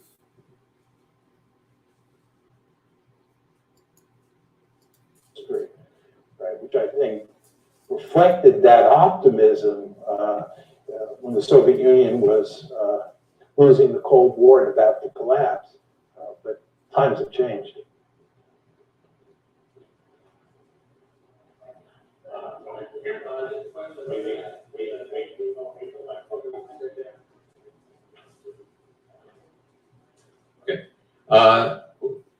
You said, quote, we're going to have our hands full with China. And so just two questions. What kind of a time frame are you thinking things might start to really happen in that direction? And can you just paint a few scenarios of the sort of things that you think might happen when we have our hands full with China, so we know what we can look forward to? Yeah. I think when you think about China at this point in time, there are three situations that stand out. One is Taiwan. Two is the South China Sea, which has been in the newspaper a great deal over the past few months. Chinese basically claim that they control all the South China Sea, and as you know, they're building airfields on reefs in the Spratly Islands, and we've told them that's unacceptable, and their neighbors, the Vietnamese, the Philippines, think that's unacceptable. So the South China Sea is a potential flashpoint. Taiwan is a second flashpoint. Now, remember, in 2015, the United States was still full of itself. And we thought that when we told them, hey, you can't build those things there at the Spratly Islands in the South China Sea, well, they did. They're still there, and they're building more. So they're obviously not paying attention to what they're not afraid of the United States. It's almost as if they knew the United States was going to lose the war in Afghanistan. Yes, it's all planned, but people are planned to die. That is their plan. And the third flashpoint, which was in the news earlier this year and for much of 2013 and 2014, are those rocks in the East China Sea. The Japanese call them the Senkaku Islands, the Chinese call them the Diao Islands. As I was saying to you folks before, I was in Japan in December of last year, December 2014, and it's really quite amazing how worried the Japanese are about China. And part of it is sort of for realpolitik reasons, but it's also because the Chinese say those islands, which the Japanese consider to be sacred territory, really belong to China. And the Japanese are greatly fearful that as China gets more powerful, they'll take those islands. So those are the three main flashpoints at the time. There are other possible scenarios that we worry about. The Korean Peninsula is one, because the Chinese are allied with the North Koreans, we're allied with the South Koreans. China and India, they have a border conflict, so we'll go on and on. But those are the big three. Now, your question about the time frame is an excellent one. I used to say that it'll take another 10, 15 years before China becomes powerful enough for this problem to manifest itself. I'm not sure about that. I think it's possible. It's not likely. I'm choosing my words carefully. I think it's possible that you could have a conflict involving the United States and China over the South China Sea or over the Senkaku/Diao Islands in the next year or so. I mean, those problems are on the front burner, and it's basically a zero-sum game. I mean, either the Chinese own the Senkaku/Diao Islands or the Japanese do. So we could have trouble out there much sooner than I have anticipated up to now. You've talked about this from the point of view of logical international relations. What do you think of the internal pressures on these countries? Putin has a historically restive population, highly nationalistic, and in major economic. I want to make sure I didn't miss his first explanation. Right. Yeah. If you look at what happened in Europe after World War II, Yugoslavia broke up into a series of remnant states. Czechoslovakia, as you pointed out, broke up into a series of remnant states. And the Soviet Union itself broke up into a series of remnant states. And that's because inside of those territorial boundaries, you had different nations that wanted their own states. Serbs, Croats in the case of Yugoslavia, Czechs, Slovaks in the case of Czechoslovakia. And you know that there were probably 15 or 16 different groups inside of the former Soviet Union. So the question is, inside Ukraine, you have a similar situation between the people in the East and the people in the West. I think if you look at the survey data, it still shows that the clear majority of Ukrainians in both the West and the East want to maintain the integrity of Ukraine. They don't want to split Ukraine in half. I think we should do everything we can to maintain that attitude among the Ukrainian people. My great fear is that as time goes by and the animosity continues to grow, that you may reach a point where there is a lot of sentiment to just break Eastern Ukraine and Western Ukraine off from each other and end up with two Ukraines. But I don't see that happening now. Second and final question.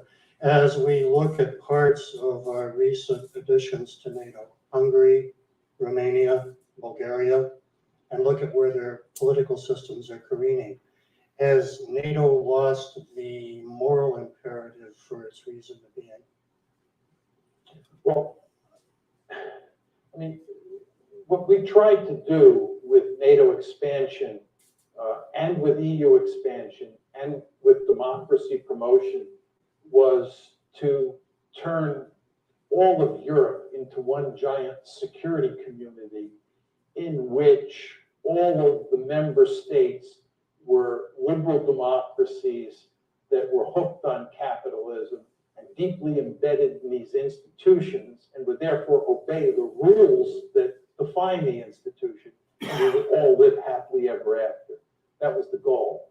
And I think everybody understood that Western Europe looked terrific on all of those dimensions. And what we're going to try and do is extend these institutions eastward and consolidate democracy in countries like Hungary and Poland, and we were going to make them look more like Western Europe over time.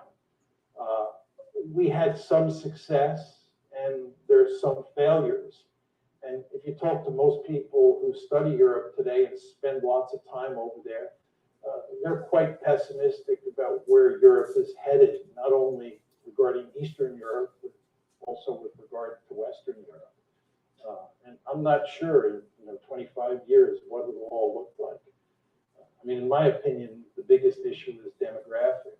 That is that Europeans have not been making lots of babies for a long time. Boy, oh boy, is that true. It's same in the United States. And now we find out that they can't if they want, because it's, in the food and water we drink, it's hard to find a girl that can get pregnant or a guy that has enough sperm to get a girl pregnant or even wants to.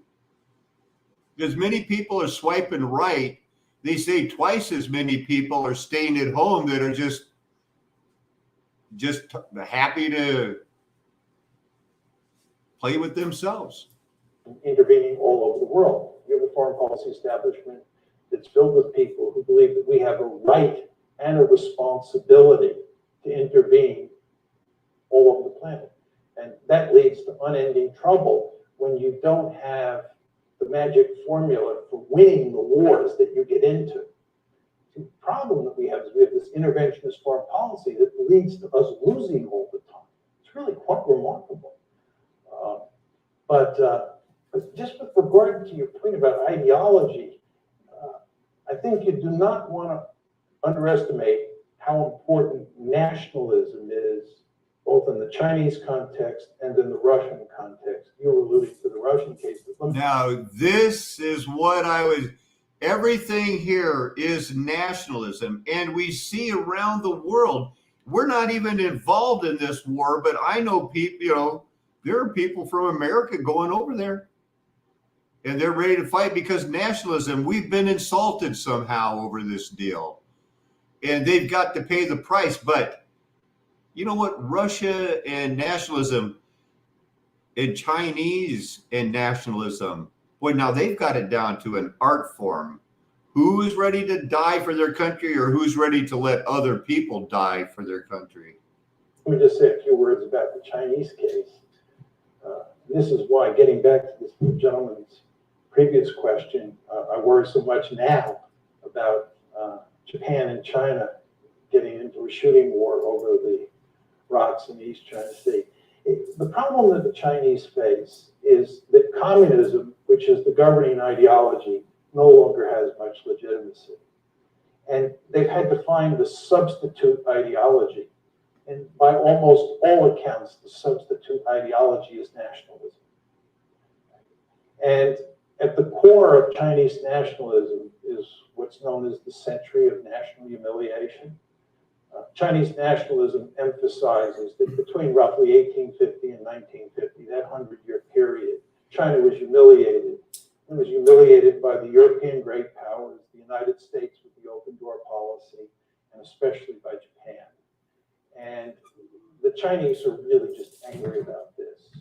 And because nationalism is so important to legitimizing the rulers in Beijing, right, this whole theme of national humiliation is front and center. Well, if you have a crisis over some islands in the East China Sea, and that crisis involves Japan mainly, but also the United States, and you're talking about the two countries that have humiliated China during that 100-year period, the potential for trouble is great. And I know a number of scholars in China who are quite dovish, who really worry about a crisis in the East China Sea spinning out of control because of the confluence of Chinese nationalism and Japanese nationalism, which I've not talked about. So nationalism is a very powerful force, not just in the Russian case, but in the Chinese/Japanese case as well. So that right there, if that can't, and I do have to say, to the, and welcome, Sean. Glad to see you got here. So happy to see it. And so what I'm trying to get to is, if that doesn't convince you, because this is what we've been talking about for years, that this is coming and it's coming back down to the century of humiliation. And if it's not something that, we weren't prepared for, I probably shouldn't be able to type in, unequal treaties.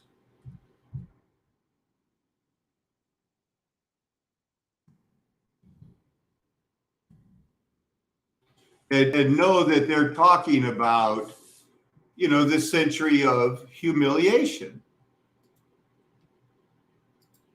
It's the same thing. They're mad about it.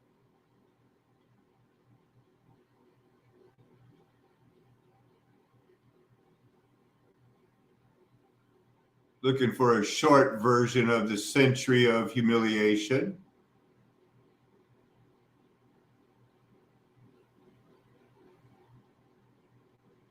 Why the world isn't flat.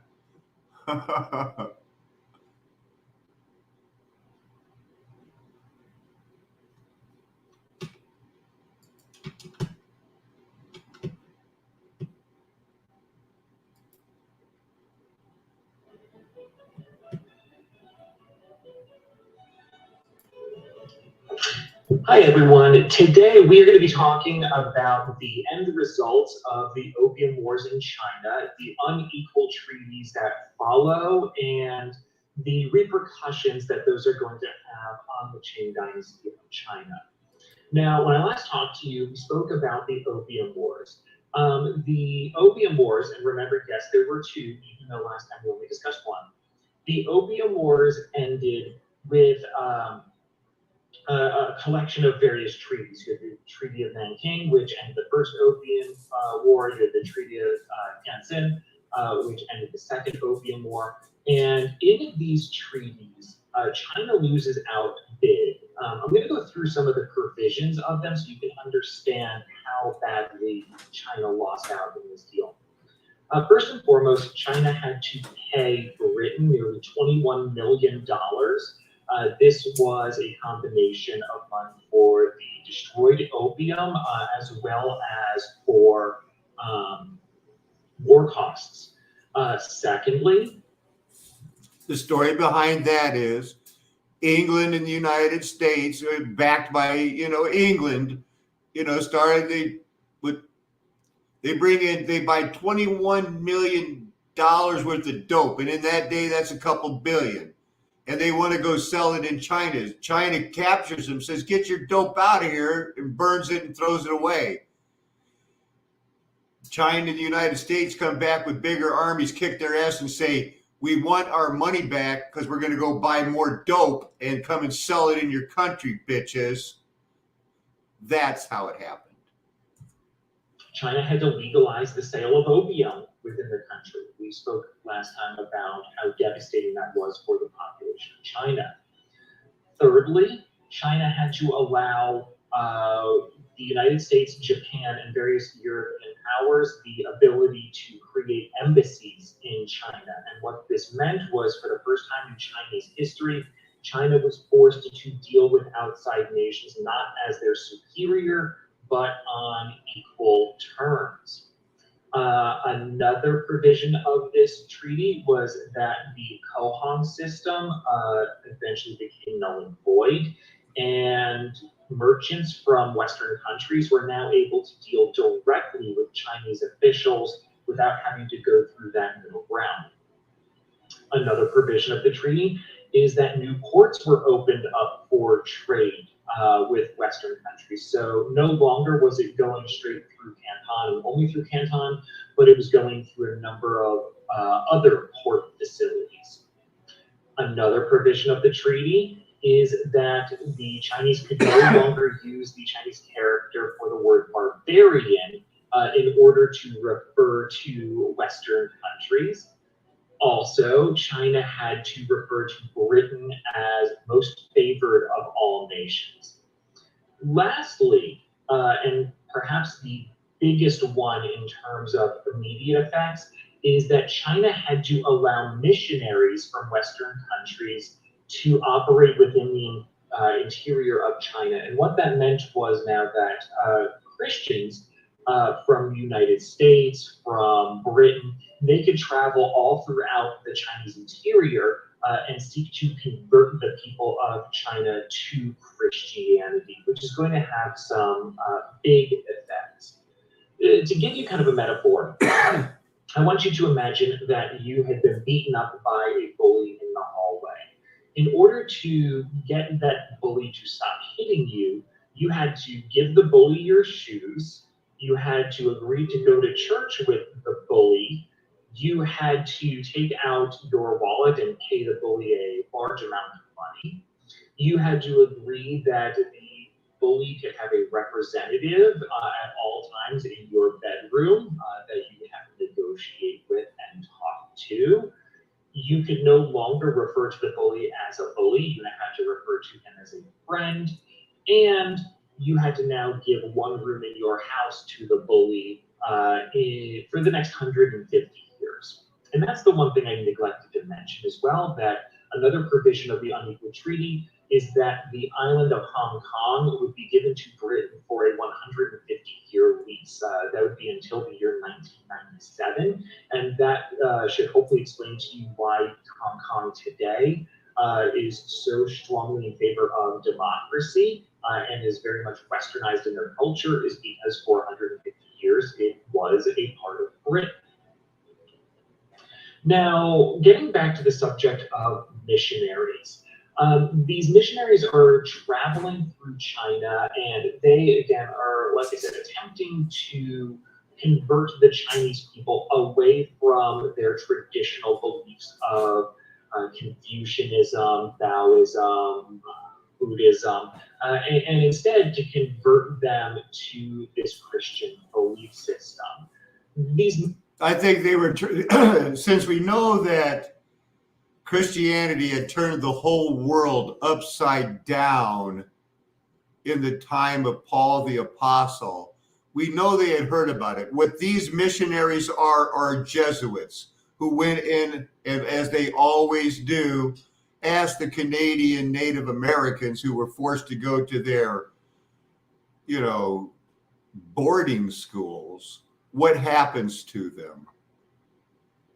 Jesuits. God's enemy.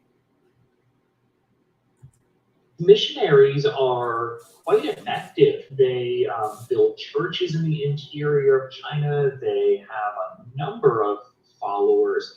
And soon you start to see Christianity really starting to increase within China.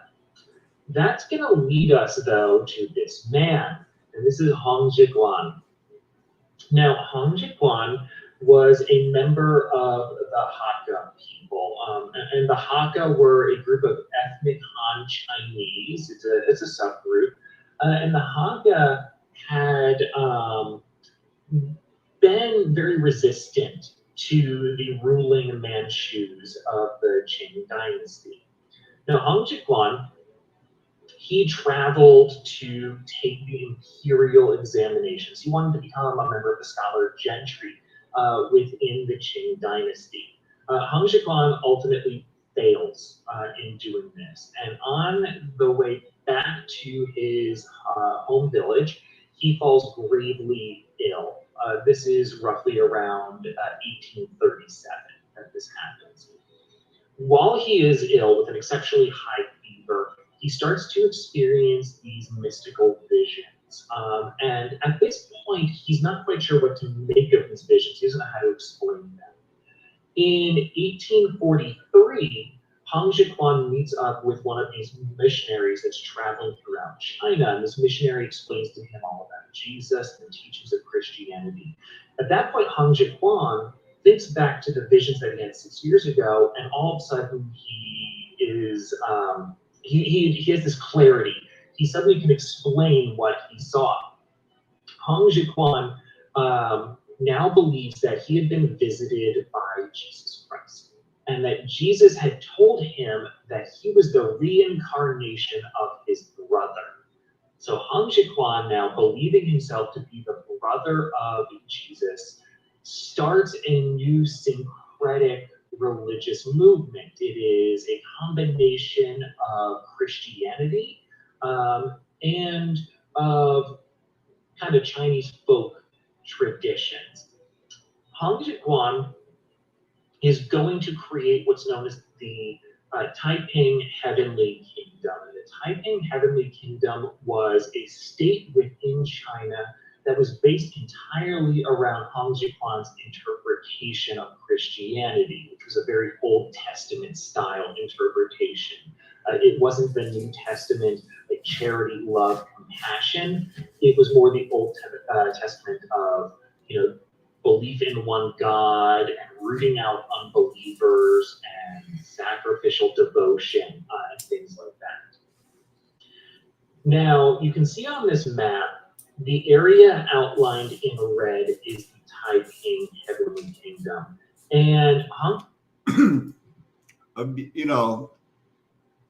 let's all be honest with each other. I had never heard of this man that they're talking about. I only wanted you to get more up to speed on what I had taught about the unequal treaties and why the Fu Manchus and the mafia got in charge. So this is all new. He did what? He thought he was the reincarnated brother of Jesus. Imagine if the mafia got a hold of this guy, and that's what they're living in, is that religion is still in since Satan has been loosed, short time, and now the whole world has fallen again in these last 335 years. Blessed are those who make the last 45. You can do it. Last 40, I guess. 45. We can go back and look at it, but I'm all on this other thing right now that they could be doing that because it's the old Cosa Nostra rules of, family first. We've got the ends justify the means. Let's get back to that video, but I just didn't want you to think that I'm springing something on you I never told you before. I never heard this about this reincarnated brother of Jesus thing.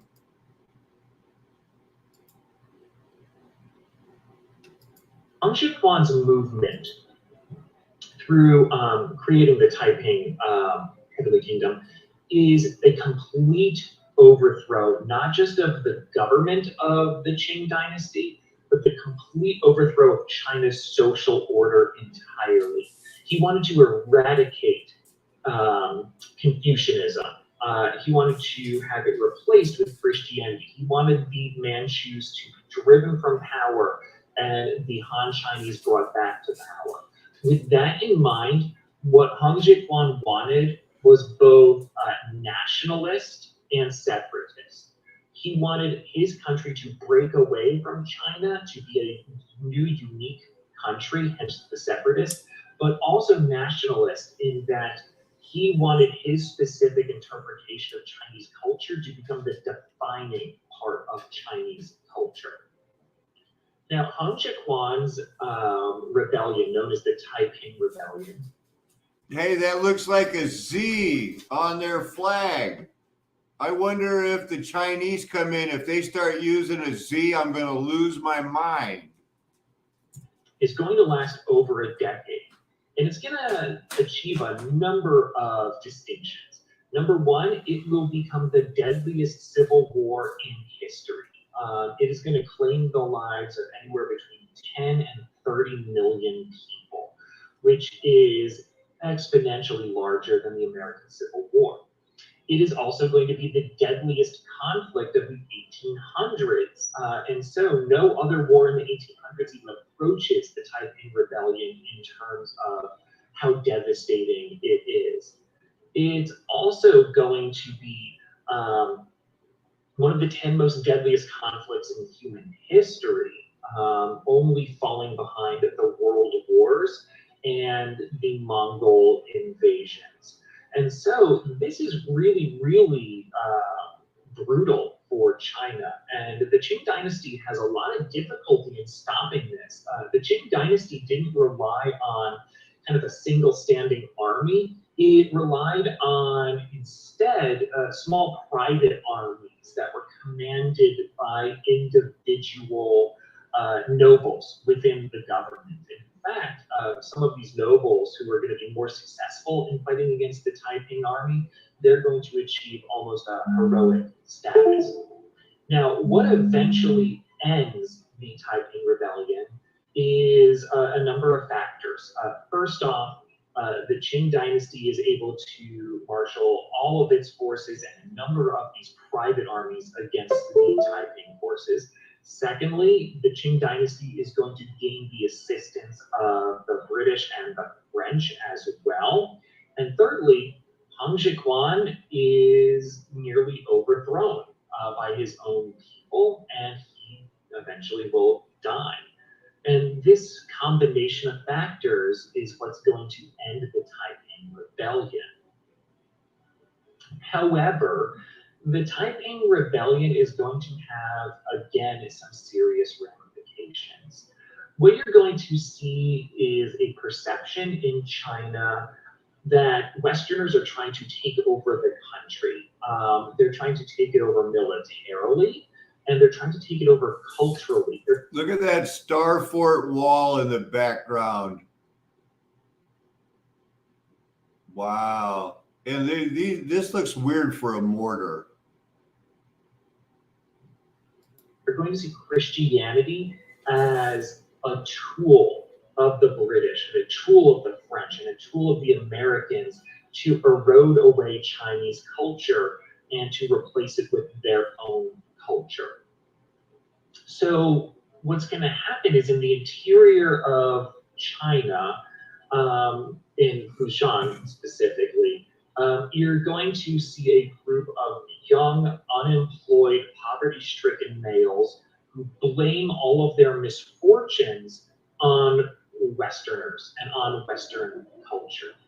And these men are going to form various anti-Western societies and anti-Christian societies, such as the Big Sword Society and the Society of the Righteous Harmonious Fist.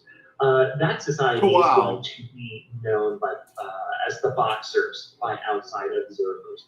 And right around 1899, the Boxers are going to start their own rebellion. This rebellion, though, is not going to be against the Qing dynasty. It's going to be in conjunction with the Qing dynasty, and it is going to be a rebellion against Western forces. It's going to be an attempt to fully remove Western influence from China, sterilization of China, so to speak.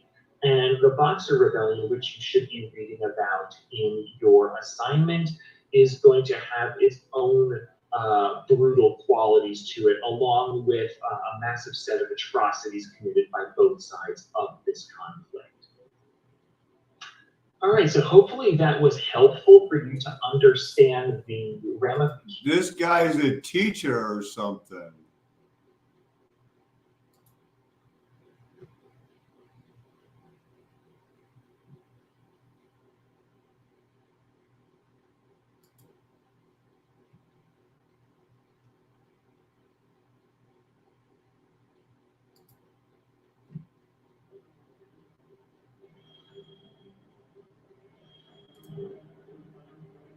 Hi everyone. Today we are going to be talking about the causes of the First Opium War that occurred between Britain and China roughly around the year 1840.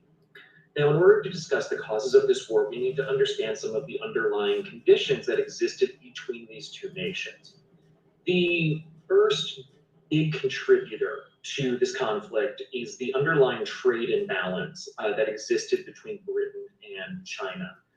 British merchants were very much in desire of Chinese goods to resell back in Britain. Those goods included porcelain, silk, but most notably tea. And this is, of course, one of the stereotypes of Britain is their love for tea.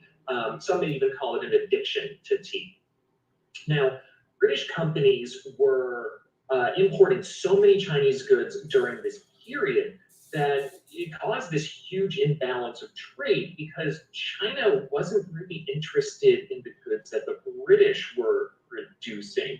And what the Chinese were willing to accept in exchange for these goods was simply silver. And this meant that silver was going out of circulation in Britain because it was all flowing into China. Now, the way that China operated was what was called the Canton system. And the Canton system is how the Qing dynasty of China managed trade between Chinese merchants and all European powers. So first off, all the European countries were restricted to a single port, and that was the city of Canton, today Guangzhou, in southern China. And what would happen is that the European powers had a series of 13 warehouses on this island where they would be allowed to unload and display their goods. So a British company would unload their goods at the British warehouse and put them on display. Then a group of Chinese merchants, they would be known as the Gohong, they would come in and they would examine the goods that were available, and they would dictate the price that they'd be willing to pay and the quantity that they would be willing to purchase. So what we're looking at is obviously what the United States would want to do. How could anybody not want to do that? Yeah, we'll sell you our stuff for silver, but you can't come in, you can't do anything else. So slowly and surely they inserted heroin. And the rest is history. I don't, 3 hours and 17 minutes, I can only do so much and I still have more to go over. I want to get Bible stuff. Opiates loss, vomiting, nausea, constipation, sexual dysfunction. And so... And I know there's people out there, like some of you people, you tried heroin. I mean, I'm not one for needles, but I've dealt with heroin people for over 40 years in Christianity and in ministry, and they just want the pain to go away. Something's wrong. But you can, we've studied about the opium wars. If not, quit, trolling other people's Mudflood stuff and stuff. But I have to move on. I still have 20 people here, and I love you guys, but I got to move on. So, Look, it's called King Dynasty Opium War Cause. Ryan Newberger. Go subscribe to him.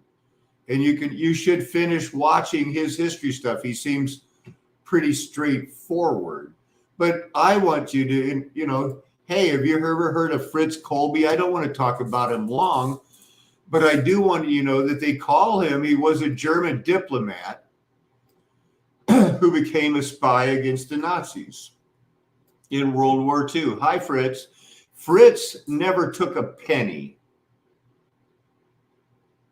He did it for free, and as in everything else in our world, it was a miracle that the United States couldn't have won the war. The Allies couldn't have won the war unless it was this one guy here who just hated the Nazis so much, but was a diplomat. But without him, we couldn't have won the war. And I'm not underselling that, because he started as a clerk, worked his way up.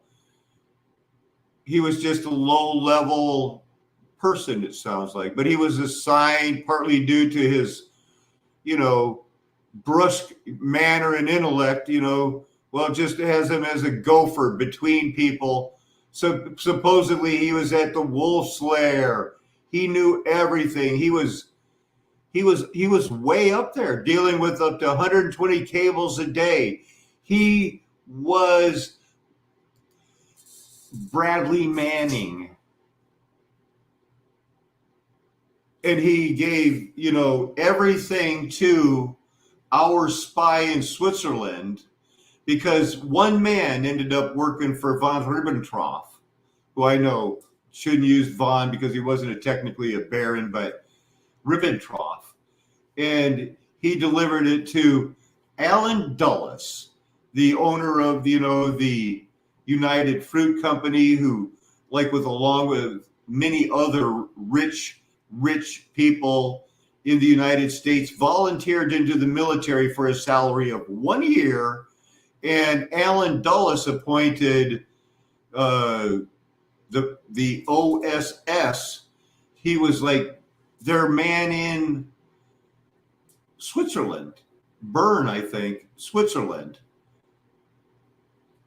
No coincidence there. And he didn't just pass him a few things. Over the course of the war, 15,000 documents about everything. And I'm saying that's probably how they cracked the Enigma and all of the other movies. It was all a lie to sell us. Because do the winners of the war still write the history? Come on, T.S. Antigua. Do they? Do the winners of the war still rewrite the history to make themselves seem like the good guys? They do.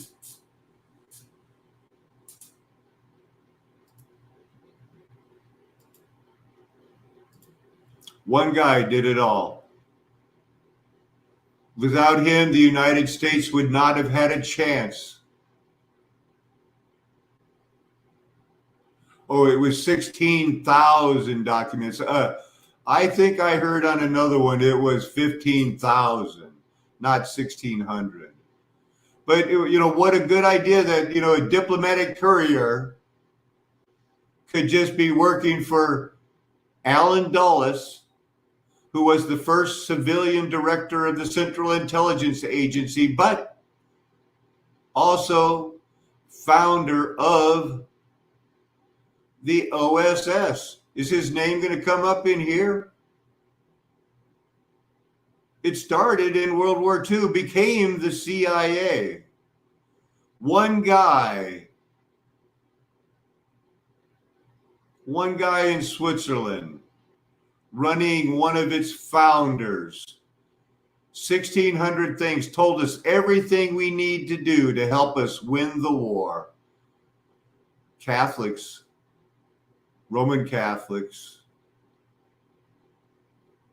all working for the man.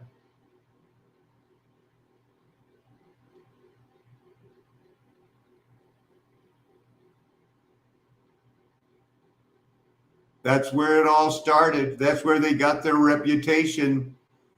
They didn't have to do too much spying because Mr. Cold came looking for him.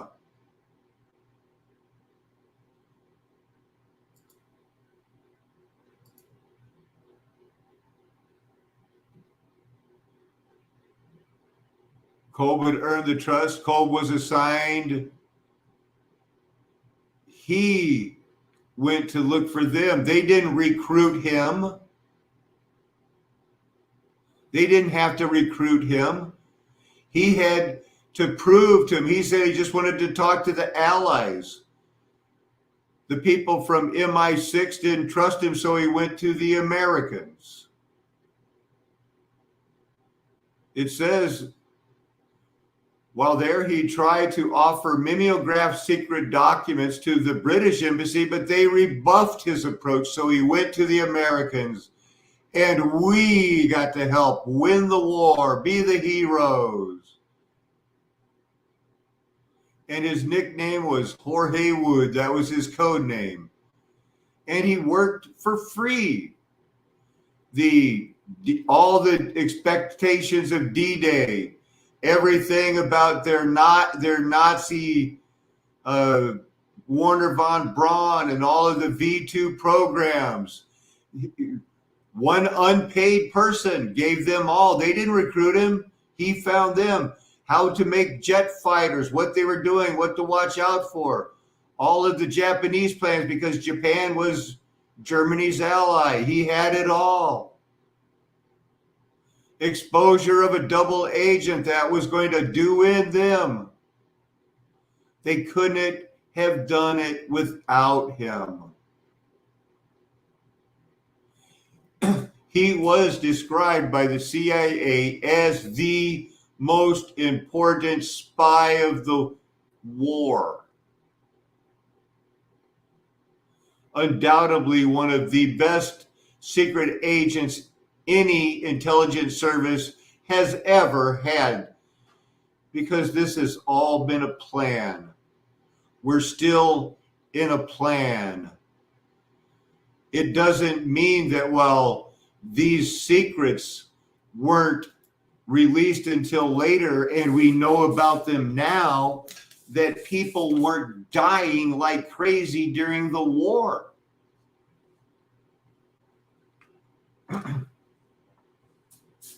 This is God's judgment. This is God's judgment. This is what's going on. Everybody can make up their own medical opinions, but to say something doesn't exist, I don't care what exists, because I have, documented pretty good immune system. And it's my personal choice not to be inoculated on anything for years. Some people haven't had that choice. Some people do. Some people don't want it taken away. But the simple fact is, just because I am not going to be sick by it, because even cancer can't live in my oxygen-rich blood. They're going to kill me or I'm going to die of old age. It's not going to be an infection. Because when you eat healthy and be right, your body is that way. But there's something out there for people who, maybe you're on your 10th piercing and your 8th round of antibiotics in the last 2 years. That's killing you. Now, just because, people said God's a liar, Adam and Eve ate the apple and they didn't die right there that second. No, he said, you'll surely die. Well, they weren't going to until they ate that apple. And guess what? I'm not saying you're going to die from sugar. We're all going to die, but one of us is going to get diabetes in their 30s. I'm 63 and I'm not close to diabetes.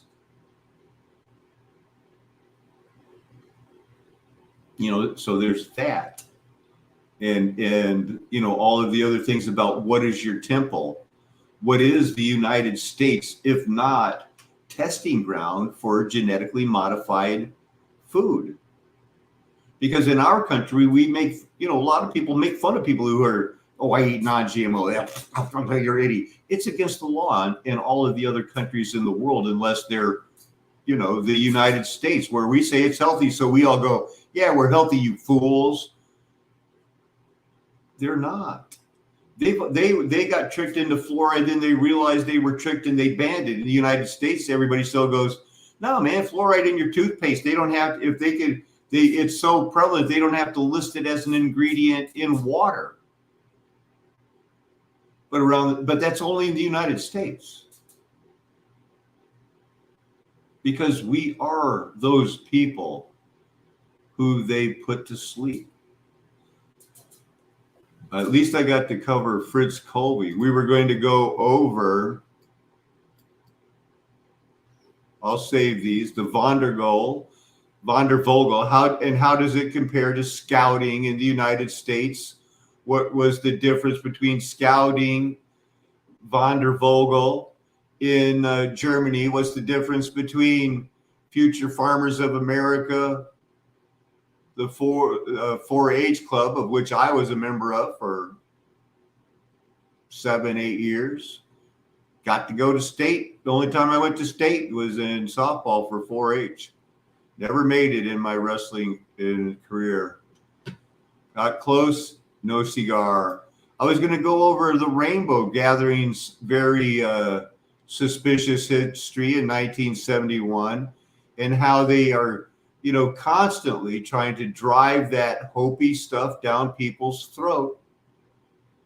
It seems like that's been one of their things, and how this is actually a sign, look, a welcome home used at a rainbow gathering all over the world. Yeah, in Ukraine, because I think they said that's in Cranberry, West Virginia, but it sure looks like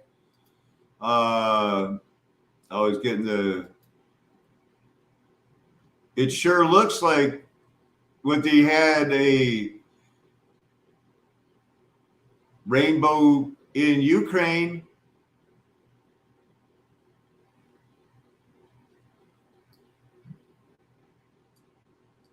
A European, and they had that same sign on their page, so I thought it was from them, but that's their thing. They're all welcome home. Ukraine's all about, yeah, man, rainbow baby. Rainbow baby. And then I had this wonderful psalm stuff with so much, but how much more hard scriptures can I keep giving you guys? Right? Believe me, this one's hard. Psalm 78. We'll save it. We'll go over it mañana.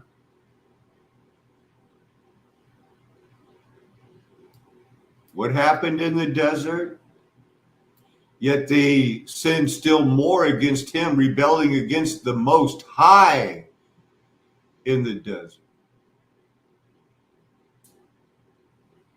We're going to have Psalm 78:69. He built his sanctuary like the heavens, like the earth,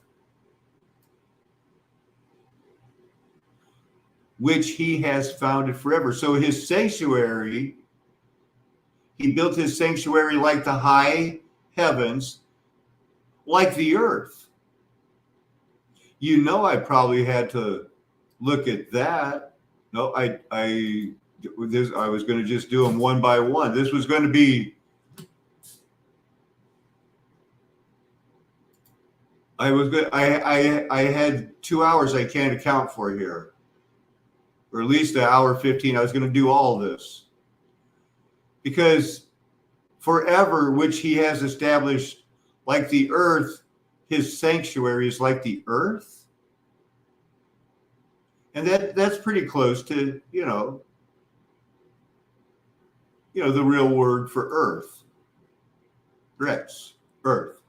That's pretty good. That's not a bad, that's a strong root word. I like it. I think it, pretty good root word. It's earth. But the earth is like his It's like the earth's like his sanctuary that he built. What is his sanctuary?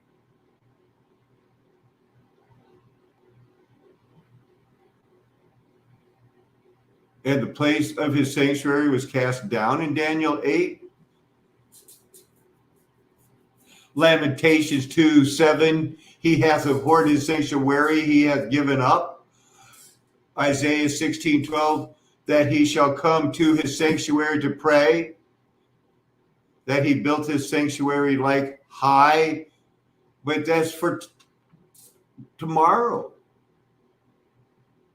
Tomorrow. Performs valiantly, doing works of wonder. How did I get here? I was going to start from Jeremiah 10, that at his discretion, by his wisdom, the world was established, by his power, the Eretz. He has made the heavens and stretched out, and somehow the heavens he stretched out in a way that it's like his sanctuary. And then, is there a heaven of heavens?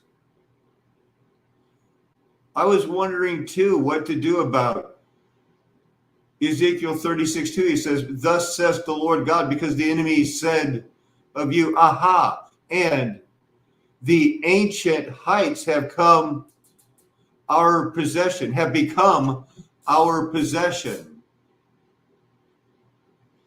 New King James, an improvement on the King James. This is what the Lord God says, since the enemy has spoken against you, aha, and he said, aha, and the everlasting heights have come to our possession. You know, it's that kind of mocking tone. What presumption?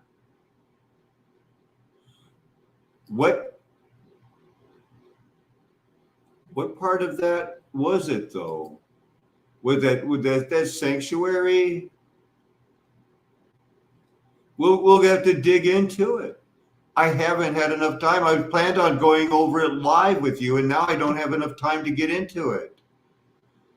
I can barely remember, am I supposed to be talking about I stayed on the mountain as at the first time 40 days and 40 nights? And the Lord listened to me at that time. The Lord was unwilling to destroy you because he listened to Moses. I'm not sure if it was supposed to be that part or if it was supposed to be verse 17, for the Lord your God is God of gods and Lord of lords and great, mighty, and the awesome God who is not partial and takes no bribe. I'm pretty sure I dug into that because I see here what? He's a Elohim of Elohim, who is Elohim, Yahweh, Most High, Ha'el.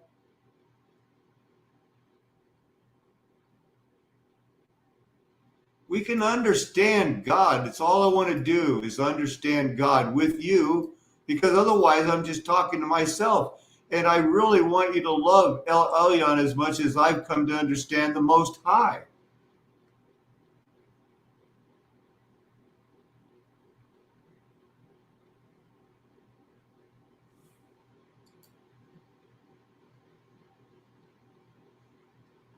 Deuteronomy 28.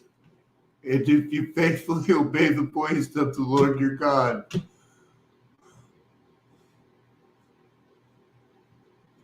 this was going to be the best part.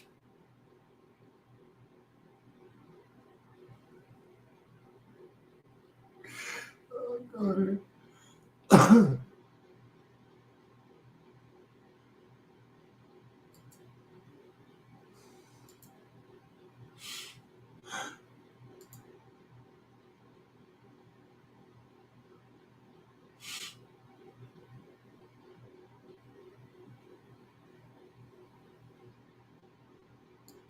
I'll be right back in a minute.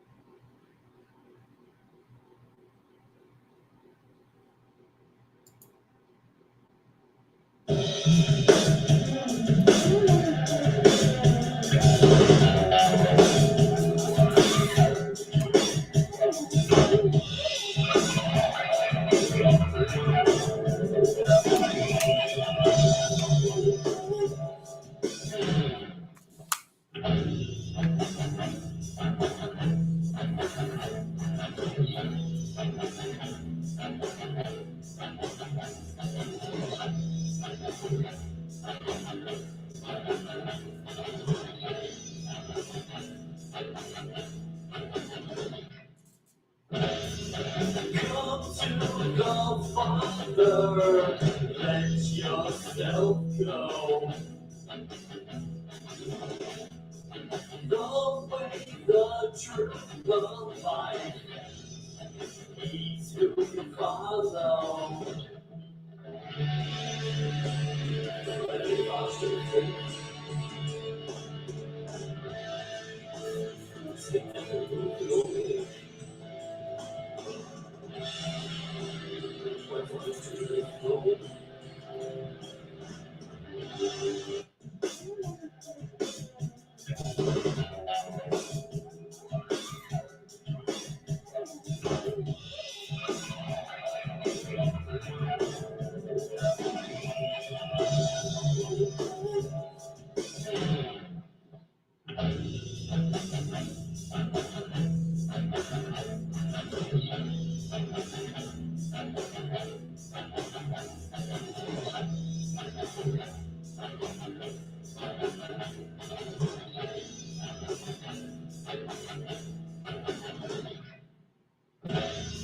Come to the Father, let yourself go. The way, the truth, the life, He's who you follow. Let it lost your faith.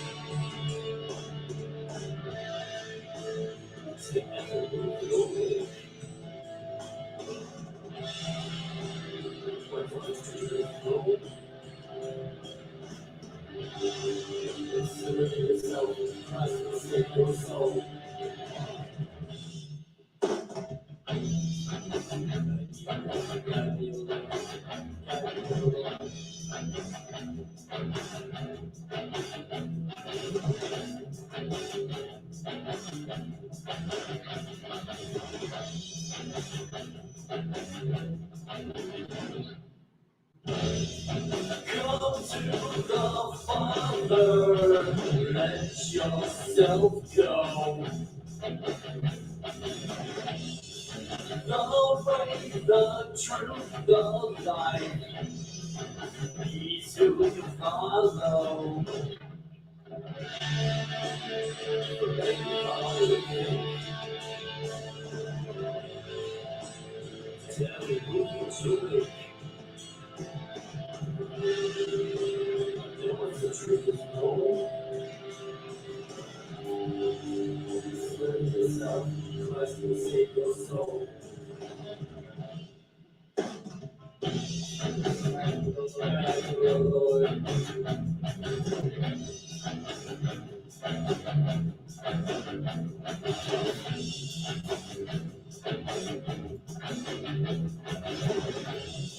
You guys can see what I'm doing. I'm premiering AM Pro AM's new video because I thought it was so cool and timely. This is a video premiere.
the Father, let yourself go. The way, the truth, the life, He's who you follow.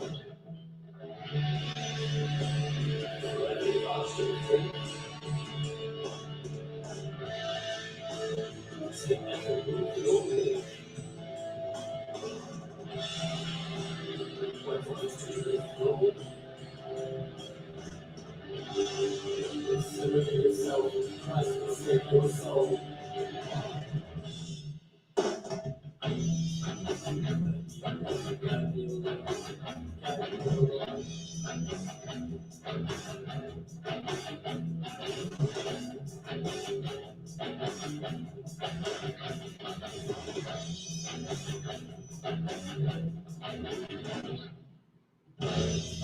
Come to the Father, let yourself go.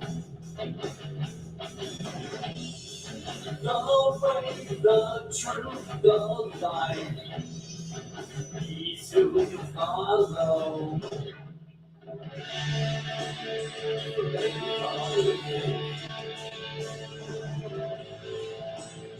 Tell me who you truly. What's the truth is told. Serve yourself, Christ will save your soul.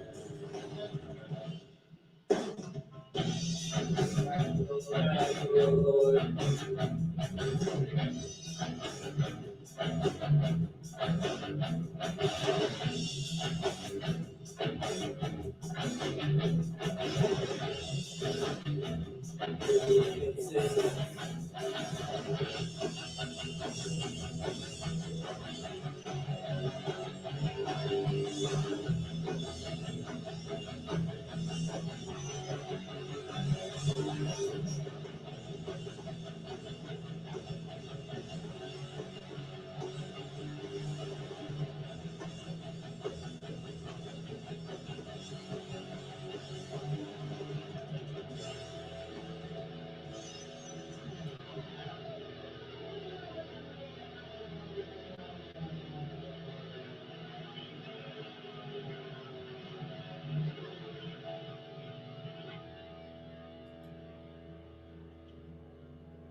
It's all good, baby. It's all good.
Let's try to end this evening with a little bit slower, a little bit ready for bed. I mean, that's some good music. Let's face it. Thank you, AM Pro AM. One last video before we wrap it up.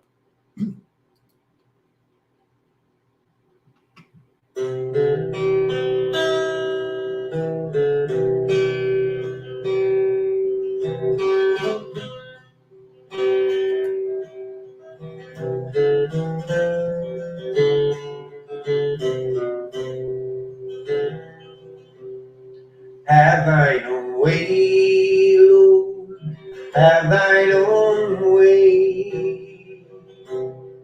Thou art the potter, and I am the clay. Oh, mold me and make me after thy will.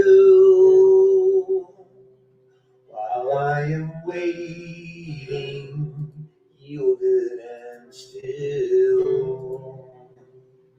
Have thine own way, Lord, have thine own way. Search me and try me, Master, today. Whiter than snow, Lord, wash me just now. As in thy presence, humbly I bow. Have thine own way, Lord, have thine own way. Wounded and weary, help me, I pray. The power of power surely is thine. Touch me and heal me, Savior divine. Have thine own way, Lord, have thine own way.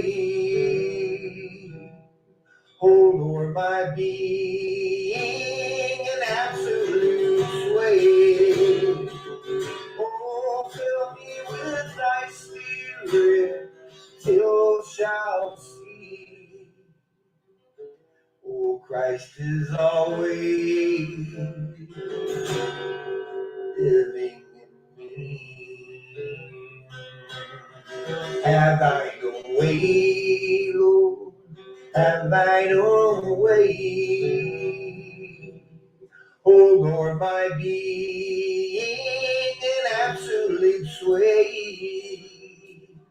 Oh, fill me with thy spirit until all shall see. Christ only always living in me. Christ only always living in me. Have thine own way, Lord, have thine own way. Thou art the potter, and I am the clay. Oh, mold me and make me after thy will. While I'm waiting, yielded and still. While I am waiting, yielded and still.